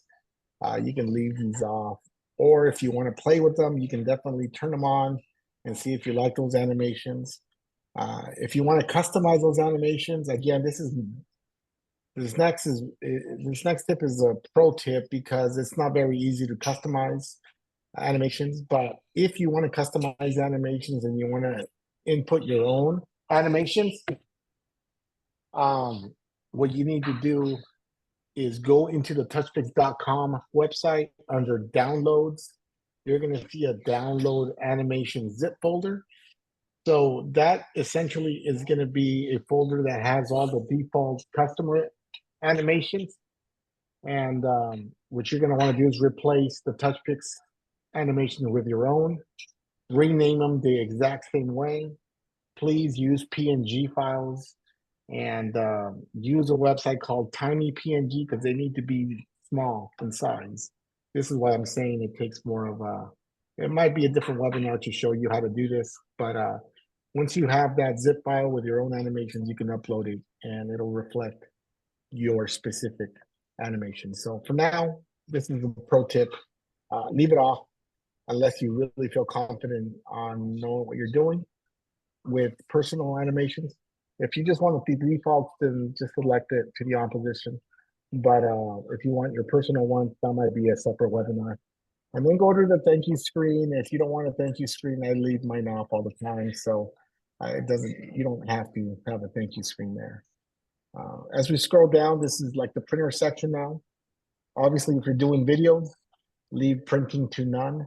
If you're going to print regularly with like a laptop computer, touchpix.com under downloads, it has a free Windows print server that can connect to certain dye sublimation printers, mainly your DNP branded printers, your High-T brand printers, Mitsubishi printers, and I think I got a Kodak working on that as well. But it's an old, outdated print server that Touchpix provided for free of charge for people who want to use a laptop to print. We are now promoting PrintPix Box, which is compatible with 95% of the printers. It's a great connection. We're gonna have a sale on those. I have to buy 2 more for 2 more locations, and that's $600. Actually, $900 in total, but who's counting? Yeah, I mean, I think we haven't talked about any upcoming sales as a team. Typically, we have sales like Black Friday. We have sales for PBX, which is typically in February, the Las Vegas shows. But maybe if you're buying, like you're saying, if you're buying 3, you know, shoot us an email. We can provide our support email. I'll type it in now. And maybe we can do, because you're buying more than one, maybe we can do some discount for you. So, sounds good. Thank you. Again, shoot us an email, and I'll definitely see what we can do to get you up and going. Alrighty, yes, Hey, sir. DJ. Yeah. Since we talking about prices, what about for us older gentlemen and ladies or veterans? We got anything for them people? We don't have anything pre-made. I mean, we can talk about it again. It's nothing that we've discussed. I have to talk to the CEO and see what his thoughts are. Again, I mean, I can only pass the information, and they'll make the final decision. But definitely, shoot us an email. Let us know what you're looking for. Discounts, I think, if they consider them, I will say this: they only consider discounts on the yearly.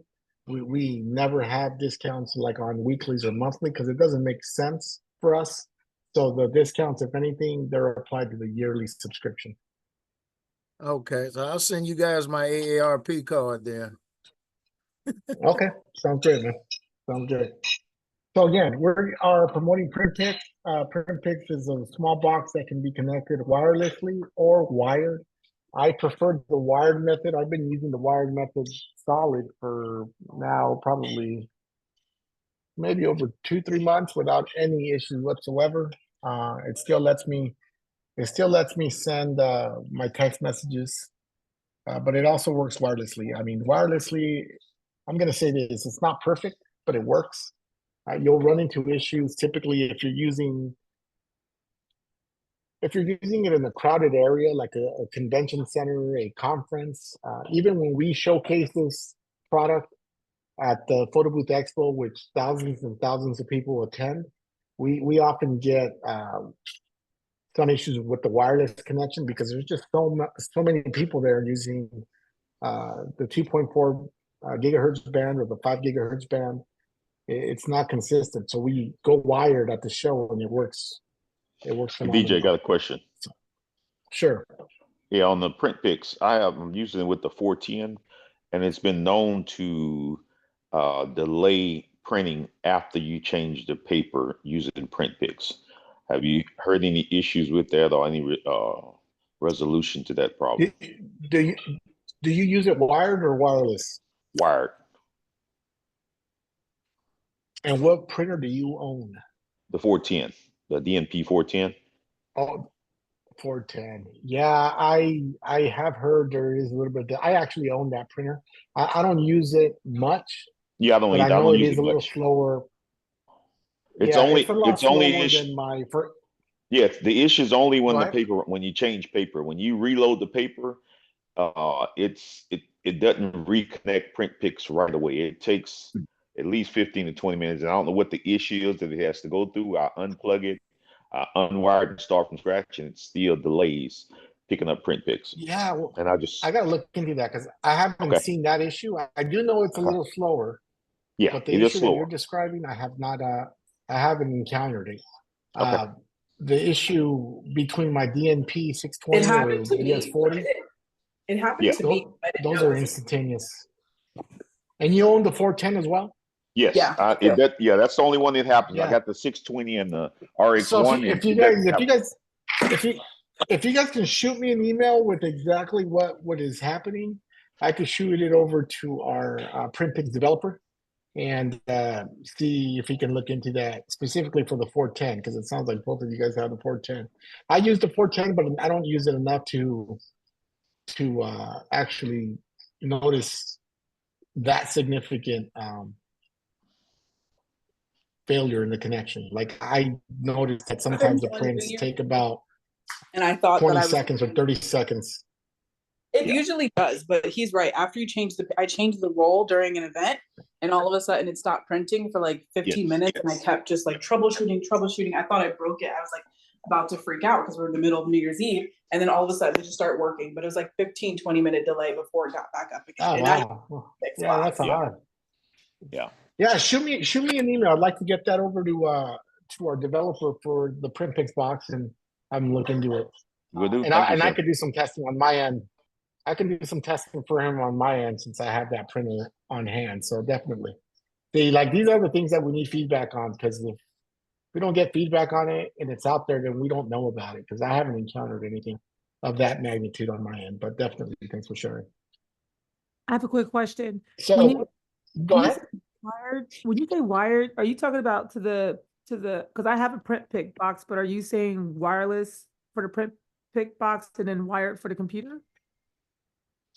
Yeah, so wired means it's connected through an Ethernet hub. Shoot me an email, right? And I can actually share a video. I have a video where I explain the wired connection and what you need. For me, I'm not going to explain it to you like I just did a little earlier. The wired connection is more secure. I used a wireless connection like as my backup, right? But I haven't had to need the wireless connection. I always tell people to prepare with the wired connection because it's like a $25 investment on your hub, your Ethernet cable, and you should probably have like whatever powers your iPad already in place. But it's a very minimal investment for long-term security to ensure that you're going to be solid in printing. And then if that, for whatever reason, gives out, which it shouldn't because it hasn't on me, then you can try the wireless connection, which is essentially almost the same. But shoot me an email. I'll shoot you a kind of a detailed video of what I mean and what you need for the wired connection. And then if you have any questions, we can discuss Hey, those. hey, DJ. On the chat, please. What's that? Could you put your email in the chat, please? I don't know if I have it still. That's what I was about to ask. Oh yeah. Okay, I guess some of you can't see that. Okay, let me. Oh, I see it. Thank you. It's DJ. Is DJ1 at touchpix.com. Thank you. All right, cool. So PrintPix is what we're gonna recommend because it's great. It's a great little add-on. You don't have to take a computer. It's just you plug it in and it works. Again, wired connection is what I promote. You can hit the auto print after every session, so meaning that the machine is going to automatically print after it's done. If you want more copies, then you're going to have to go into like the gallery and select that picture again and go with the number of copies that you want. So you can either do auto off every print, or you can do like manual printing, which is going to give you a set amount. Typically, if you connect with PrintPix, it'll automatically detect the paper size. You can set print limits, like if you don't want to give more than 5 or 6 prints per session, you can set a limit of 6. Even numbers work great. You never use odd numbers because no printer only prints one copy of a 2x6. So just use even numbers. But you can set a limit in the event that you don't want people to do unlimited style printing. This here with PrintPix, it helps with the margins. If you need to, if your strips are not cutting centered or in line, you can definitely adjust the margins. That way it starts shifting a certain way where you can get it as accurate as possible. In addition to that, what you can do is adjust the brightness of the contrast, which is a great feature that you can do now here. Typically, you'd have to go into like the PrintPix backend and do that, but the fact that you can do it from the web setup page, it just makes things a lot easier. PrintPix and ShareBox. So this is something that we really haven't announced. We do have a ShareBox. The ShareBox is essentially the same thing as the PrintPix box, which eventually the plan is for using that device as kind of a dual threat. If people want to print with it, great. If people that are doing 360s, if they want to do offline sharing, then that ShareBox would work as a temporary local host, which will allow your guests to retrieve their files, even if you do not have internet at the location. So even if you're like in the middle of a desert and you have no signal, and you want to guarantee your guests a video, a copy of their video, the ShareBox, which will be released or announced soon, will allow people to scan a QR code to log into the box, and then it will allow them to grab the video without requiring any internet connection. So it's an offline sharing system. It's similar to ScanPix, but with ScanPix, we have you buy a router and we have you set up your router. The ShareBox is essentially the same thing. It's just a smaller box, but it does exactly that. And it'll serve you as a dual purpose because you can use it as a ShareBox or you can use it as a PrintPix box. So, you know, eventually it makes financial sense to just get one because you'll have a use for it. Bottom section of ScanPix, this is ScanPix here. This is a router section. I'm not going to go into great detail, but it's essentially offline sharing. We require you to buy a certain router. We recommend Wi-Fi 6. It's the newest Wi-Fi band router with speed. TP-Link, Netgear, Linksys, any of the top router brands will work. D-Link, any of those brands will work. Just get a good router and you can do offline sharing. We'll have a completely different video showcasing what the capabilities of ScanPix are. So I'm not going to go into too much detail because I want to go and show you exactly how this is going to look. The sharing portion, before on the old app, there was a section of how you want to share your content. This is a device sharing method. So this is where you're going to adjust whether you want to share it via QR code, WhatsApp. I don't use general. This is text messaging. I hope they change SMS to text messaging. This makes much more sense. AirDrop, QR code. I don't really use it too much. I use mainly these three features here. AirDrop, SMS, and WhatsApp. This is where you can customize whatever message. If they send it via text, via email, it gives you the parameters here. Like just follow along what it says. You could insert some URLs now. Before it was a little bit more limited. Now with this version of Touchpix, it's giving you a little bit more freedom on what you can add. The only thing where you can add a custom message is with WhatsApp. They have very strong regulations on what can be added. So that will not change. It's just for email and text messages. It'll have some ability that you can include. It'll still prevent you from including like web links. The reason why it doesn't let you do web links on text messages is you want to be able to send our files 100% or as close to 100% as possible. When people send customized URL links, it sends our provider a red flag. And then it'll stop sending text messages, and we don't want to waste our time trying to figure that out. So just keep them clean as possible. If you want to put your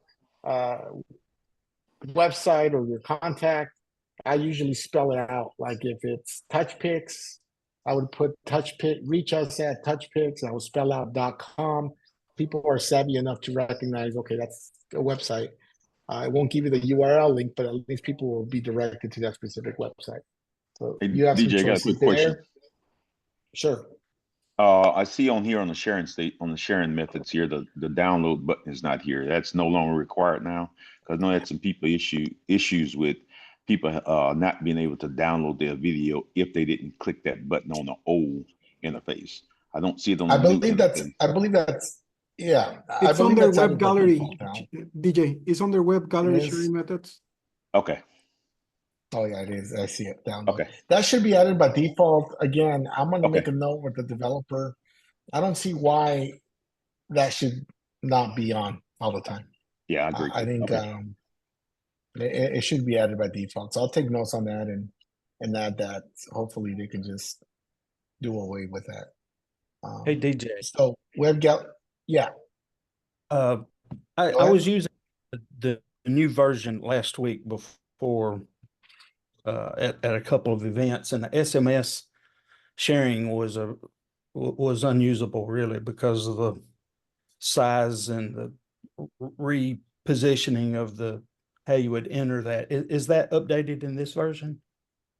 Yeah, it's been updated. So they did a release last week. It had some complications with some of the stuff. So this is kind of why we're revamping the release. We're allowing people to use the old version. We're ironing out every single detail. Some of these things are a little difficult to catch unless they're being reported by the users or by the beta testers. So definitely, I think this version now it's resolved. And moving forward, we encourage everybody to continue to test and give us feedback. Okay. Thank you. So this is again, email, WhatsApp, download. You can definitely enable all of these. I'm hoping to just eliminate download so it can be on automatically. It'll let you customize the messages being sent either by email subject. In this case, you can put a link if you like. Text message is the only one that I was explaining that has some restrictions, but everything else looks like you're able to apply a link. As I go down below, it still has your cloud-based scenarios, so you can definitely set these up with Dropbox or Google Drive.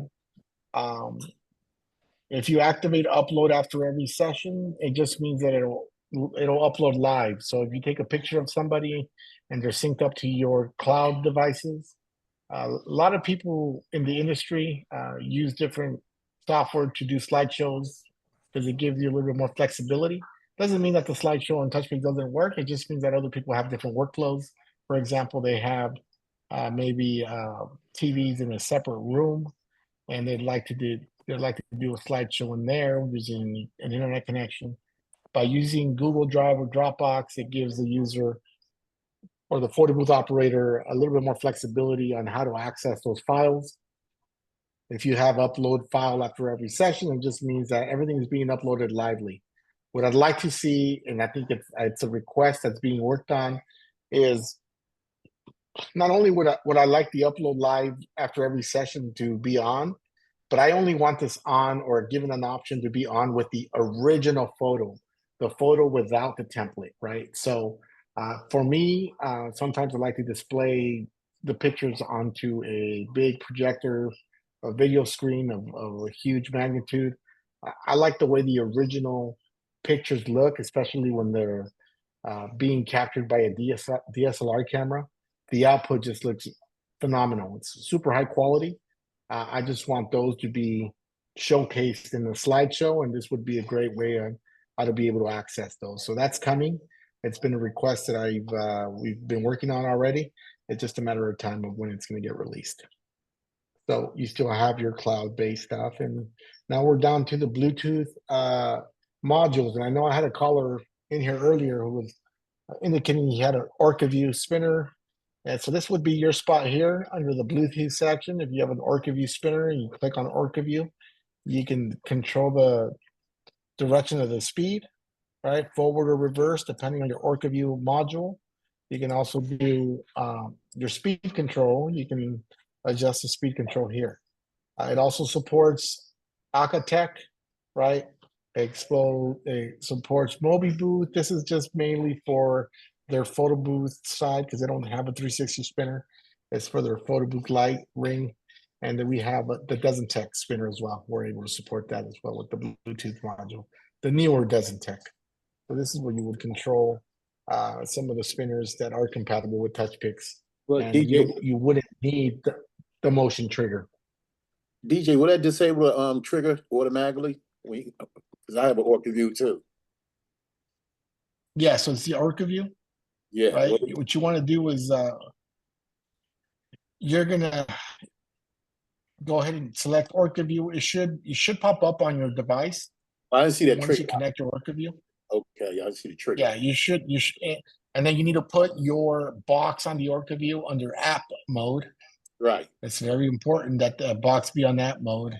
Yeah. And then once it connects, you'll be able to control some of the features here. Okay, got you. Okay.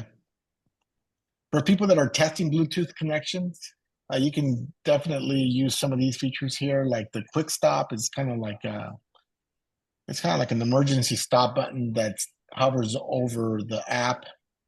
It basically serves as a button that you can activate or deactivate your spinner if it's connected via Bluetooth. Again, the spinner in photo sessions, basically this allows the spin during during picture time. It's not going to spin during picture time. If we go down to the marketing section, we're almost there before we activate an actual event. I know there's a lot, and typically we would like to have these webinars in two pieces, but I think it's important to go through at least a setup portion and then showcase the rest. So web gallery branding, this is where you can put your gallery name, and if you're doing a wedding, put a date with the wedding name. You can add your company logo, or you can add the logo of the so in this case, what I'm going to do, just because I'm going to activate this event, I'm going to just say it's a 15, and instead of my company logo, if you remember, again, if I go to my desktop and I go to Touchpix files and I go to the 15 event, organization is key again. I use like a little header here, which let's do a quick look so you can see what it looks like. That's the little header that I cut, right? This is something that I already did. So I'm going to go ahead and use that file as my company logo because I just want to brand everything to for her purpose. So if I want this on the app background, on the gallery background, I'm also going to use the same thing. I use the same little header here for the web gallery. A lot of people put their business information or their business logo back here. You can do whatever is best for you. Okay. So now we're going to go down to template branding. And you can, this is all done through Designer. We're going to get there shortly. We're going to go to app branding, your event logo. I'm going to continue to use that same little header that I use, right? And then the background screen. This is what's going to appear like on your start screen, basically.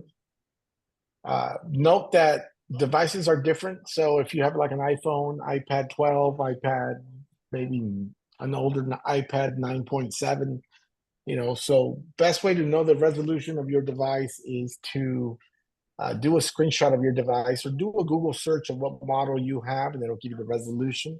So you know exactly what size your device is going to be. So in this case, the background screen, I'm just going to use the start screen, which in this case would be this here, the start. Same thing here with the landing. You can do a custom landing screen if that's what you want. It can be, the buttons will be it'll let you customize the buttons now. So in a sense that if you're doing a birthday party or any type of holiday party, you can use any of these preset buttons, but you will also be able to purchase buttons from not only like Pix Studios, which is a sister company of Touchpix, but you'll be able to purchase buttons that are APNGs that are basically moving buttons and have a little bit more customization over that. I'm not going to use any of these because I don't see anything related to my specific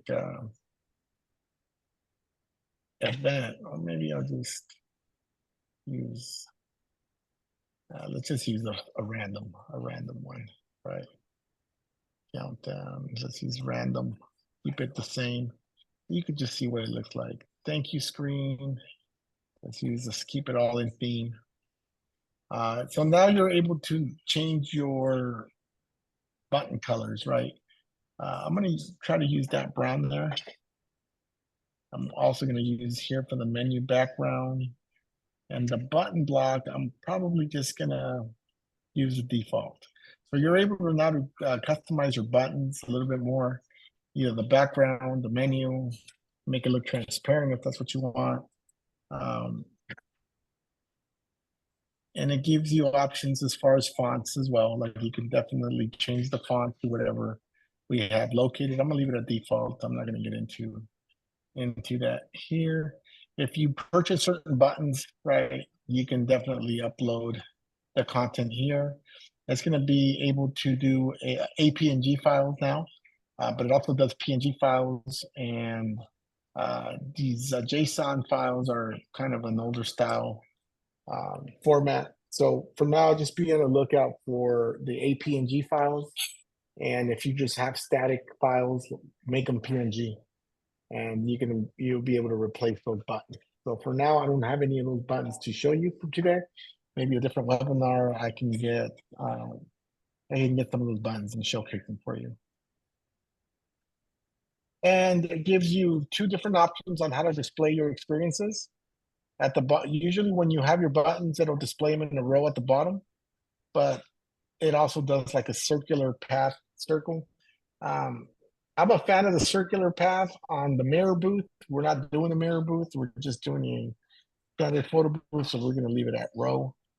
The button colors can also be changed. I'm going to leave those at default and see how that looks like.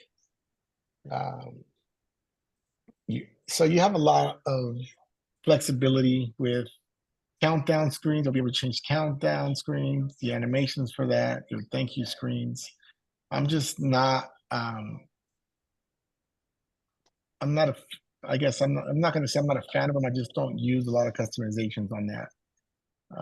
The attract screen as well, you can definitely add an attract screen. I'm not going to upload an attract screen, but you guys, I think I explained earlier what the attract screen does. And we're done with the app browsing part. We're going to go down to cloud, right? Cloud gallery. Oh, there was an option to update to further customize the emails that get sent to clients to like include their branding or things of that nature. Let me see here. I think I covered it. Let me see if I covered that. No, this is just like that's the same as before. Let me see. But we were supposed to be able to fully customize and like upload like designs or different things like header, Yeah, that's a part web gallery release. Yeah, it's web gallery email message. If you can read, did support the HTML. Where? Oh, the HTML. HTML. Yeah, the by sharing method. Go to the by sharing method. Yeah, I got it. Good job. Right. You can see HTML supported. Where? I don't see it. Web gallery email. Right here. So how do we do that? How do we upload? Well, you need to input it via HTML code. Oh, okay. So typically when you're gonna be doing this, you're either given a code from whatever provider you're using. Mm-hmm. You cut and paste that HTML code if it has icons or if it has your logos or your business contact. You put it here via code and it'll display it So when they get that message, not only will they get that thank you for visiting the event with the link, they'll get your HTML code that's embedded into that message. Perfect. Okay. Thank you. Cool. Yeah, see, even I'm bouncing from that to the other menu. So, okay, perfect. So I think we were at Cloud Gallery. This is where your gallery lives now. Before, you would have to go to events and then click on public gallery, right? And it'll give you a QR code. This is where as soon as you have some output, your gallery photos or videos will be uploading here.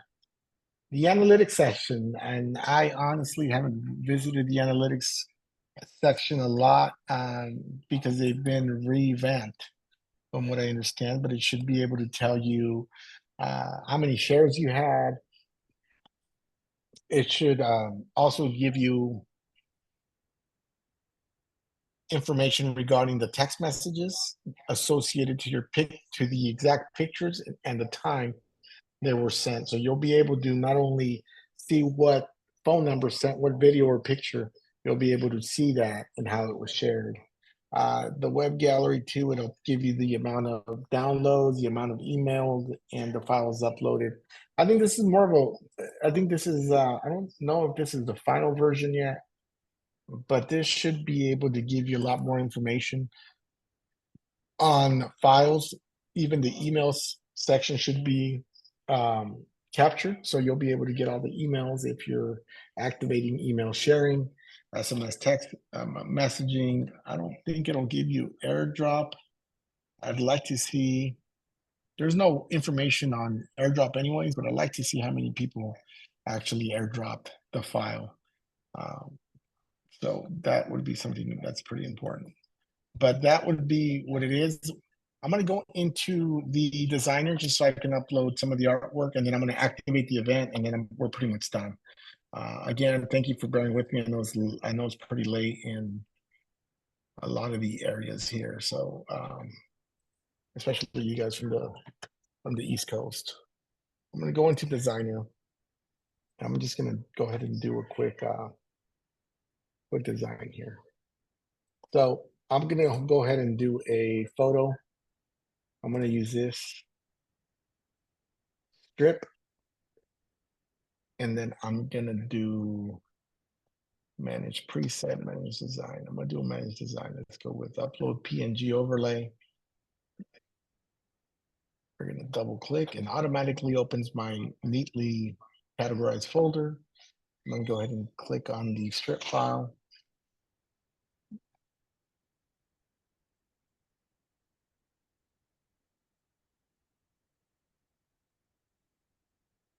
Oh, this is a file. If I like the way it's lined up, which it looks like it's lined up great, I'm going to just go ahead and add to event, and it's make sure you're adding it as a photo. I'm going to hit add event. Once you add that specific template, I'm going to go and do a animated GIF template. I'm going to click the template section. I'm going to go into now what's called video. The videos that I use for animated GIF, or the format size, would be, let me see here. I think I use this one here, 1440 by 1072. That's the one that I use. And this is the layout for the video. I'm going to go ahead and hit upload PNG. Again, it takes me up to my neatly categorized folder. Hit open, hit upload.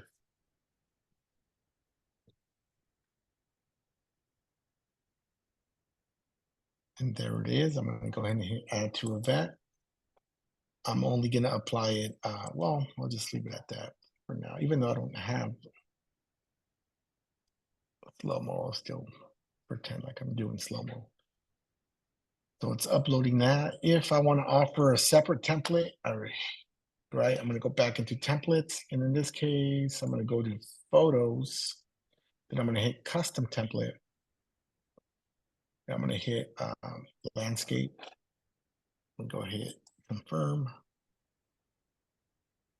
And what I'm going to do is I need to place 3 boxes of where my placeholders are going to be. So for people that are using different style templates outside of the designer, Please note, these numbered ones are in landscape. The lettered ones are in portrait mode, mainly for like mirror booths or cameras that are in vertical orientation. I'm going to hit 1, and then I'm going to hit 2, and then I'm going to hit 3. Okay. So I'm going to show you a quick something real quick. Hopefully I can do it real quick. I'm going to go down to Photoshop here. You can do this from Photopea. You can do this from Canva. And I'm going to look for a template. Let me see here. I guess I can use.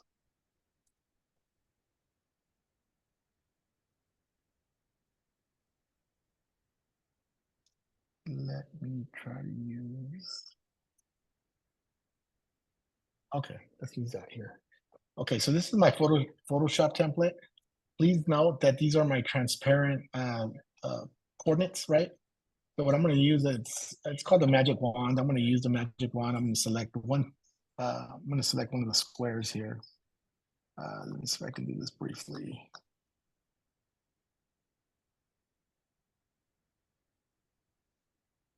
I think I'm going to use this template.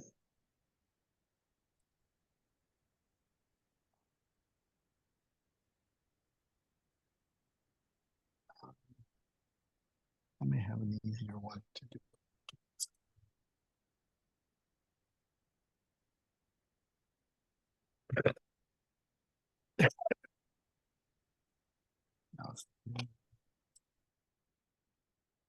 Let me just open it up from the PNG. That'll make it easier for me. So what I'm going to do is I'm just going to open it up in Photoshop. Sorry, it's just I recycle some of my templates, or the format at least. So I'm going to go ahead and select this top square here. If you can see, I used the magic wand. I selected this top square. And by selecting this top square, if you look here to the right, it's going to give you coordinates. And in these coordinates here is what you're going to use. Let's see, where is Touchpix?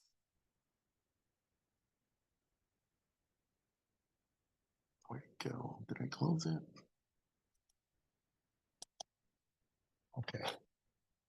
So in these coordinates here, I want you to look at something. I don't want to confuse you. So in these coordinates, I want to use, I'm going to select picture holder 1. Then I'm going to hit layer design. And I'm going to copy these coordinates here. So if you see the W coordinate here is 780. I'm just going to copy the 780. I'm going to copy, and I'm only doing this way because this is the new system. My old system let me save the template. So every time I have the same style template, I can just load it as a preset. So 780, X is 932. Will the new one allow us to load presets and save them or no? Yes, it will. It will. It's just, it'd be nice if it would have allowed the old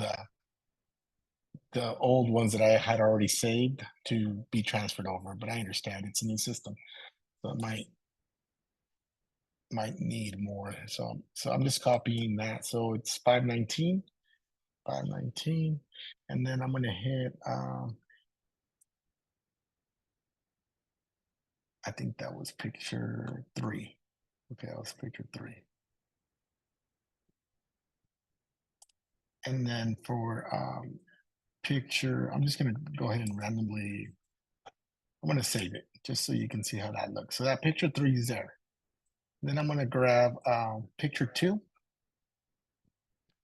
And I'm going to do the same thing, but before I do that, I'm just going to go ahead and use, I know you guys can barely see this because I'm working off of a funky screen here. Now I highlighted this screen here where it's selected and the numbers have now changed.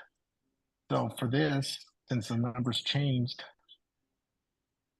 I'm covering the numbers there where they are. Numbers change. I make sure I'm on picture 2. I'm going to do, what is it? X is 932. Y is 630. W is 780. And H is Now, 519. DJ, you see your numbers change, your width change when you change the height and vice versa? Oh yeah, I'm sorry. And you're supposed to select this here. Boom. Okay. You see this little Yeah. this little tab here. Chain link. I'm sorry about that. Good catch, man. Good catch. Good catch. So 932, Y is 630, width is supposed to be 780. It probably didn't do that for that first one because I didn't do it. So 519 H is 519. Okay, so now I'm gonna hit save. Yeah, it's always good to just kind of double check. And you're right, that first one didn't do it. So whatever photo 3 was, I'll take care of it right now. So I'm going to select that. Let's go back to photo 3 here. And then you're just going to repeat that process, right? To make sure all your categories are covered. So I'm going to just make sure you hit the aspect ratio button. And X is 932, Y is 95, width is 780. And height is 519. And I'm gonna hit save. DJ, You can do them all at once. You can do them all at once. I just go ahead. Yeah, I was testing some stuff, and you can actually bring your old designs into the new one by exporting the presets. And you will have the JSON file, and all the coordinates will be in the new system. So that's something that I figured that was the case. I figured that was the case, Julian, but I think that might be a little difficult to show or have them understand how to do it. But maybe that this will is be easier because that could be a part for the next webinar or something like that. How to bring 6:30. But I'm hoping everybody's capturing how easy this is. So now I'm setting up. Let me see. I get the numbers right. Okay. So now that I you changed. You went the height to 195. The height was right. You changed it to X. Yeah, I think I messed up. Hold up. This is what happens when you get sidetracked here real quick. But let's go with 3 again.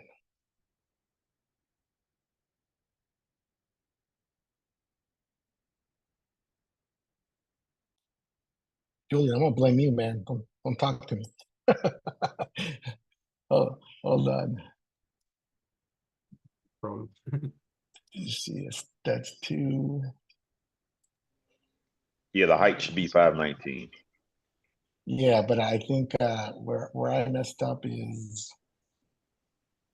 one of them is right.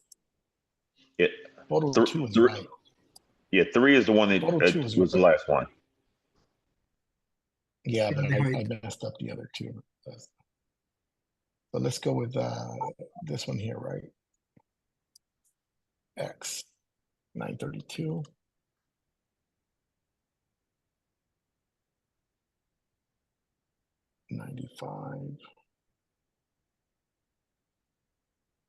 Just break the link before. Break the link.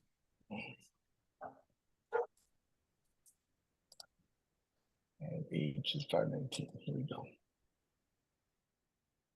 519. Before I save it, well, that'll give me those 2. So we need 1.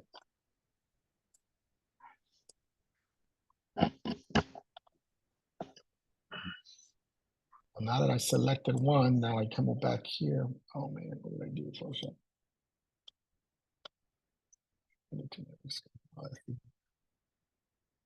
Okay, so now that I selected 1, let me just blow this up real quick because I should have done this from the beginning. Okay, here we go. So break the link. X is 135. Y is 630. Width is 780. And height is 519. So this should work here.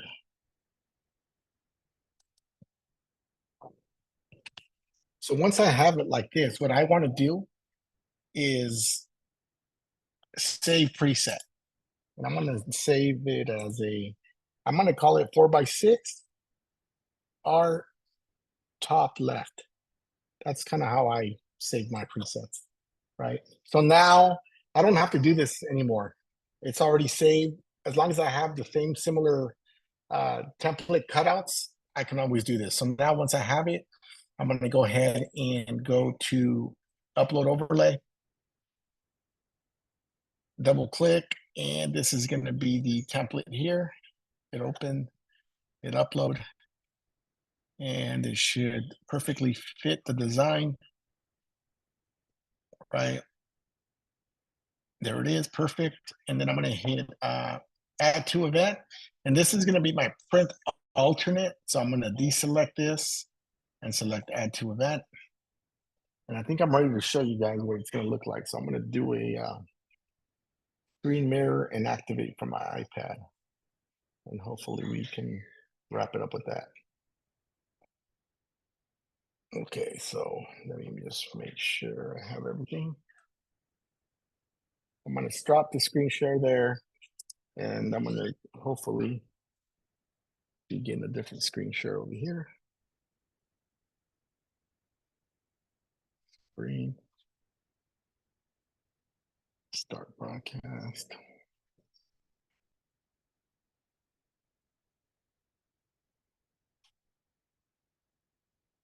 I'm gonna, where is camera? Oh, I'm gonna go Touchpix here. You guys can see Touchpix. Right, I just downloaded the latest one. I'm gonna go ahead and hit activate event. Activate event. Allow. I'm gonna scan my QR code here. I just took a picture of it.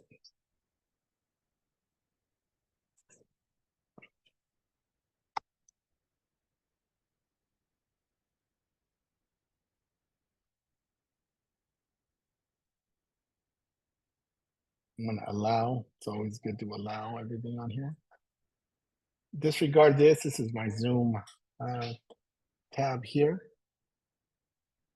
But what I want you guys to also know is if I can make changes on the website, let me show you guys. Well, it's going to be hard to do it with one device. So I'm going to make some changes on the actual website. That way you guys can see live exactly how fast those changes happen. So I'm going back to my event. I can't show you that part because I don't have, I'm just going to go ahead and hit edit event. And for example, I think the user customization, if I want it dark, it turned into dark mode. See how the buttons turn dark? Because I made it from light to dark. Trying to download the external sessions. I put it back on light. Let me see. Else can I show you guys from here? Let's go to triggers, privacy, user customization. So I'm just going to cancel that because it's not downloading.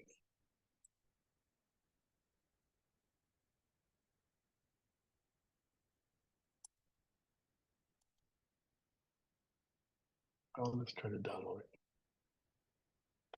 So we can, it's bugging me. Okay, so if I want the full screen mode, what I mean, and you want to access, if you hide your top buttons and you want to access the menu on the side, you flick to the left and you see how all of these pop up as well here. You can see all these menus and make your adjustments, not only from your computer at home, but if you forget and you're working the event yourself, you can go in here. For example, if I go to, I was doing all this in the computer right now, but if you go to any of these here, right, you can go to dark mode and it'll go straight to dark mode, confirm. You can show the description here, right? You can show gallery. Let me see.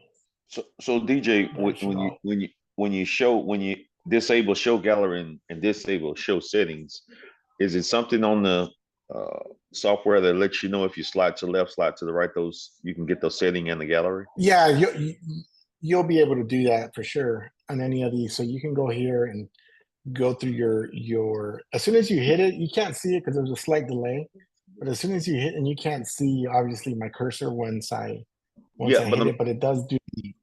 No, but I'm asking, how does the user know to slide left and slide right? Is it something that tells him? No, the user is not going to get into the menu. This is just for the operator to know. No, yeah, that's what I meant. The operator. That's what I meant. The operator. How does the operator know to slide left? That's gonna. They don't. That's okay. Your job as the photo booth company owner to do a quick little tutorial on, hey, look, if you need to do it this way, just slide your finger to the left and it'll pick it up. I'm going to do a quick photo just so you can see what that looks like real quick before I go anywhere else. So basically, just doing a quick photo. I hit the photo function, right? There's a little bit of a delay here, so.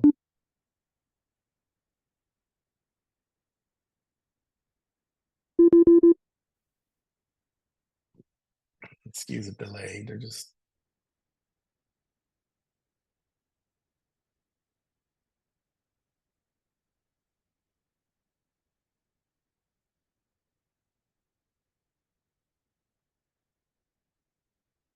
That's a big delay. There you go.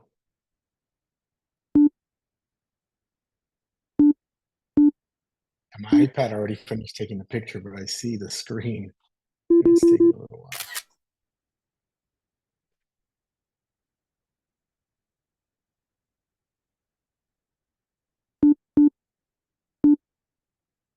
And the iPad on my end is already done, but I see that there's a delay with the share connection. So again, it's processing media. Again, this is your final output. This is what it's going to look like with SMS text, right? It's already selected. So if I were to hit a certain number, with my business line, you hit send. It'll send, right? Again, this is a developer version, so I'm just going to show you the flow real quick. And I'm going to show you the animated GIF. So people who use animated GIF, right, they'll be able to take 3 pictures. You can see that template in the live view. Sorry, there's a huge delay again. That's picture 1, picture 2.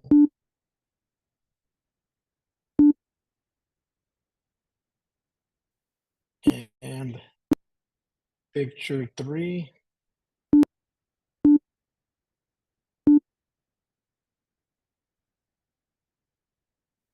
And it's processing. So when they hit animated GIF, this is the animated GIF, right? So the guest will get the digital copy of this, right? But the machine, if it's on automatic printing,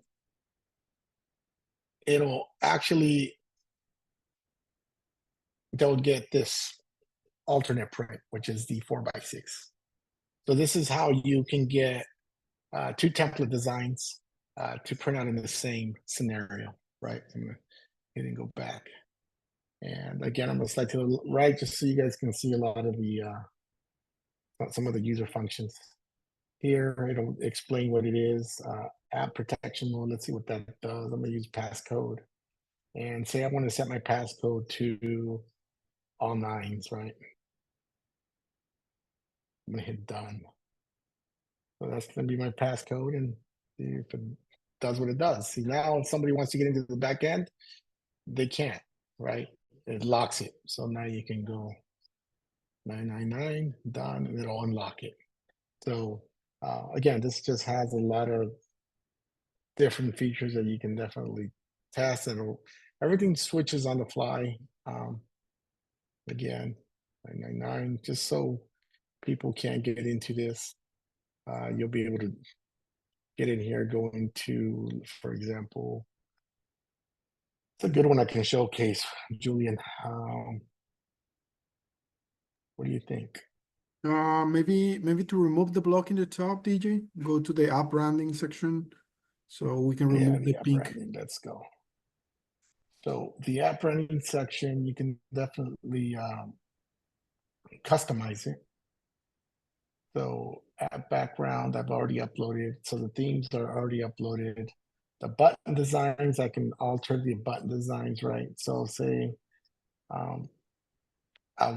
this is if I wanted to upload my own button design there.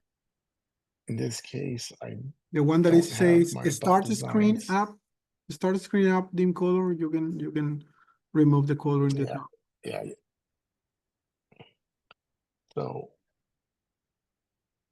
you can remove it to transparent if that's what you want. You can change the color to something else, right? This is the bottom portion, but if you want it transparent, just leave it under transparent and it'll remove it, right? That's going to be the top, that's the bottom portion.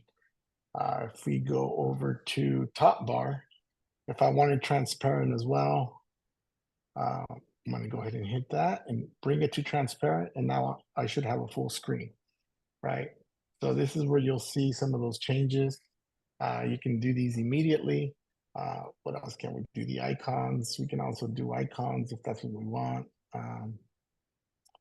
Let me see here. Let's go with transparent. See how that looks. That's the top icon on the top left-hand side. Let's go see how that looks. Let's go back into the user. And again, once you lock it, you'll be able to input your. Let's go with top bar. Let's make that transparent. Select it. The changes happen instantaneously. You can do all this from the computer as well. And let me just go ahead and go back. So, and the button designs too, you can change it. As you can see up top, you can barely see where it says settings, gallery. You can change the color on the setting and gallery section as well.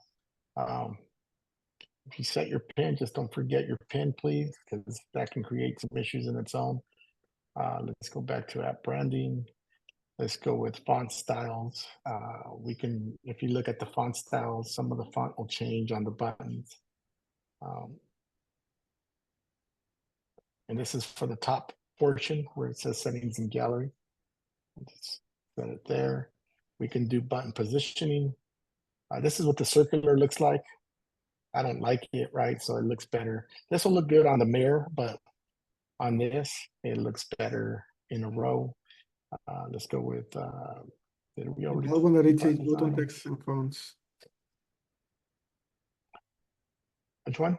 Yeah, to change the color of the icons is buttons, text and fonts, the one in the center. Yeah, so you can change your buttons here. Let's go with buttons. You could put a different color to the background now, so you can customize it. Again, if you have a hex code from Canva or something, that might work out better. Let's go with. If you pick that up. Yeah, remember that you have the transparent part.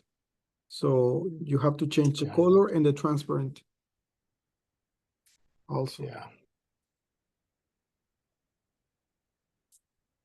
Yeah, so we can do, let's do it this way. There's two things that you got to change here. So obviously, you know, you're going to play around with the colors to see what's going to contrast with your design a little bit better. That doesn't work. You're going to still be able to make those adjustments accordingly. So let's see if we can get like a brighter color, see if that helps. There you go. So you can manipulate your buttons now so they can be something. I'm not saying that's looks great. I'm just saying that that's something that you can do. And you got the full screen mode. So it just kind of looks a little, it looks a lot better in the sense that you have control. I wouldn't necessarily use those green buttons, but I would use something along the lines that kind of enhance the dress or the gold. I'm bad with colors, by the way. So this is kind of why I'm showing you something super off. Colorblind to begin with, but definitely just play around with it. So this is the new interface. I don't know if you guys have any additional questions. This has been a long webinar. I hope it was useful for a lot of you people. We are going to continue to offer updates. I hope that they're not this long. I did want to show the complete rundown. I think we did that before, but I think I showed mainly what I want to highlight is if you start setting up your event and you're organized, you put it in a folder and everything's ready to go, it's going to be so much easier in setting up the event. I know a lot of people were asking, well, we're going to see the user interface. And yeah, that was the main purpose. I just want you guys to be organized because when you don't have the files ready to go, it's going to create a lot of confusion and getting to know the app. And then much less trying to remember where you saved every single file. So try to just have everything organized on your computer. And once you get to the section where you need to upload the apps, the logos, and the appropriate templates, everything will flow a lot easier. So definitely. I do see some stuff in the chat. I'm not ignoring that.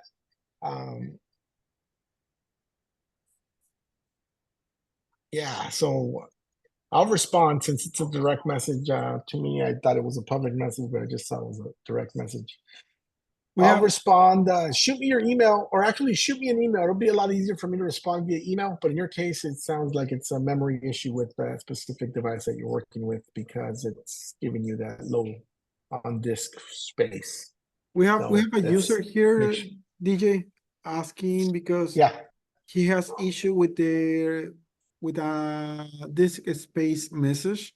So in order to get this resolved, you will need to have a space in your device. Remember that Touchpix doesn't use iCloud space. You need to have a space in your device, in the local storage. Okay, so be sure that you delete all the previous event videos, all the previous event photos, and make some space in your disk in the iPhone or the iPad, because Touchpix will not work with iCloud. Okay, that will be the solution for you.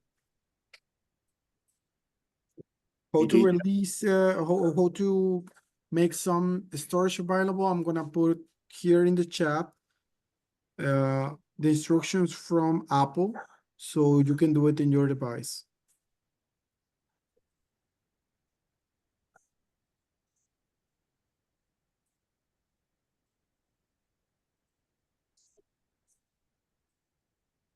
Hey, DJ. Yeah. Yeah, I tried loaded the QR code from the new UI, and I got a red screen. Was that because I was using it in the old app or something? Yes. So it's not compatible with the old app. So if you are gonna use the new UI, you need to download the latest. I don't think you have access to the latest app. We need to send you like a test flight version. So shoot us an email. We can get you that new app yet. Although you see the new setup backend, you're going to need an app that supports the new UI. Right now, what you see in the App Store. That's why I was turning red on. Yeah, that's the reason. Okay. That's the reason. It's a different system. Yeah, it's going to take a little bit for everybody to kind of not get used to it, but I think people are flopping back and forth. And, I think it's going to take, you just got to understand that the new goes with the new and the old stays with the old. And as soon as you kind of process how that works, I think it's going to go a lot easier. But again, this is a good little session that we had today on this. You can see like the gallery, you're able to enable a lot of the sharing features, and you can still access the settings. Make sure you remove the pin lock if that's what you want to do, but you have a lot of different features to navigate. So I mean, it's a great new addition to this. I like the buttons. I would probably make the buttons. This is a 10-inch iPad. Maybe it looks great on the 12-inch, but for this iPad, I would probably make the buttons a little smaller. I want to highlight more of the artwork than the actual experience on my end, but play around with it and see how you like it. We're going to be on working support tomorrow. I think Julian was working today. I work tomorrow. Support. If you have any questions, just play around with it. You're still able to use the old one. So if you have events and you don't feel comfortable, use the old app still. But just please get acclimated to the new one. It'll just make things a little easier. I'm hoping that this webinar, although it was long, made sense. I tried to capture as much as the setup process as possible. If you are having any difficulties, please feel free to reach out. Again, my name is DJ. I do work the support lines, but any of our support techs will be able to assist with any of this. But if you want to shoot me an email, I'm going to go ahead and add the email one more time. Shoot me an email with any questions. Give me until tomorrow to respond because it is a little late for everybody, and it was a long webinar today. And give me till tomorrow, and I'll definitely respond to any other questions you may have. Okay. Okay, so that's right. This will be up. Go ahead. No. This will be. Julian. Yeah, this will be up on that YouTube link. Julian, if you could link that YouTube link, if you have it handy, that'd be great. It'll be up within by Saturday midday. And it's I usually like to date my webinar, so it'll have today's date. Yeah, I just posted. Perfect. All right. Any last minute questions before we log off? If not, I'd like to thank everybody for just taking the time. I know it was a long night. Hopefully things get a lot easier for you guys and getting acclimated with the app. Shoot away if you have any last minute questions. Perfect. Julian, you have anything you wanted to add last? No, DJ. Just thank you everyone to stay with us. And thank you for being our customers. Yeah, thank you so much. Anything you guys need, feel free to reach out, except for money, because I don't got nothing. Thank you. Thank you, everyone. See you guys. Have a great night. Thank you. Bye. See ya.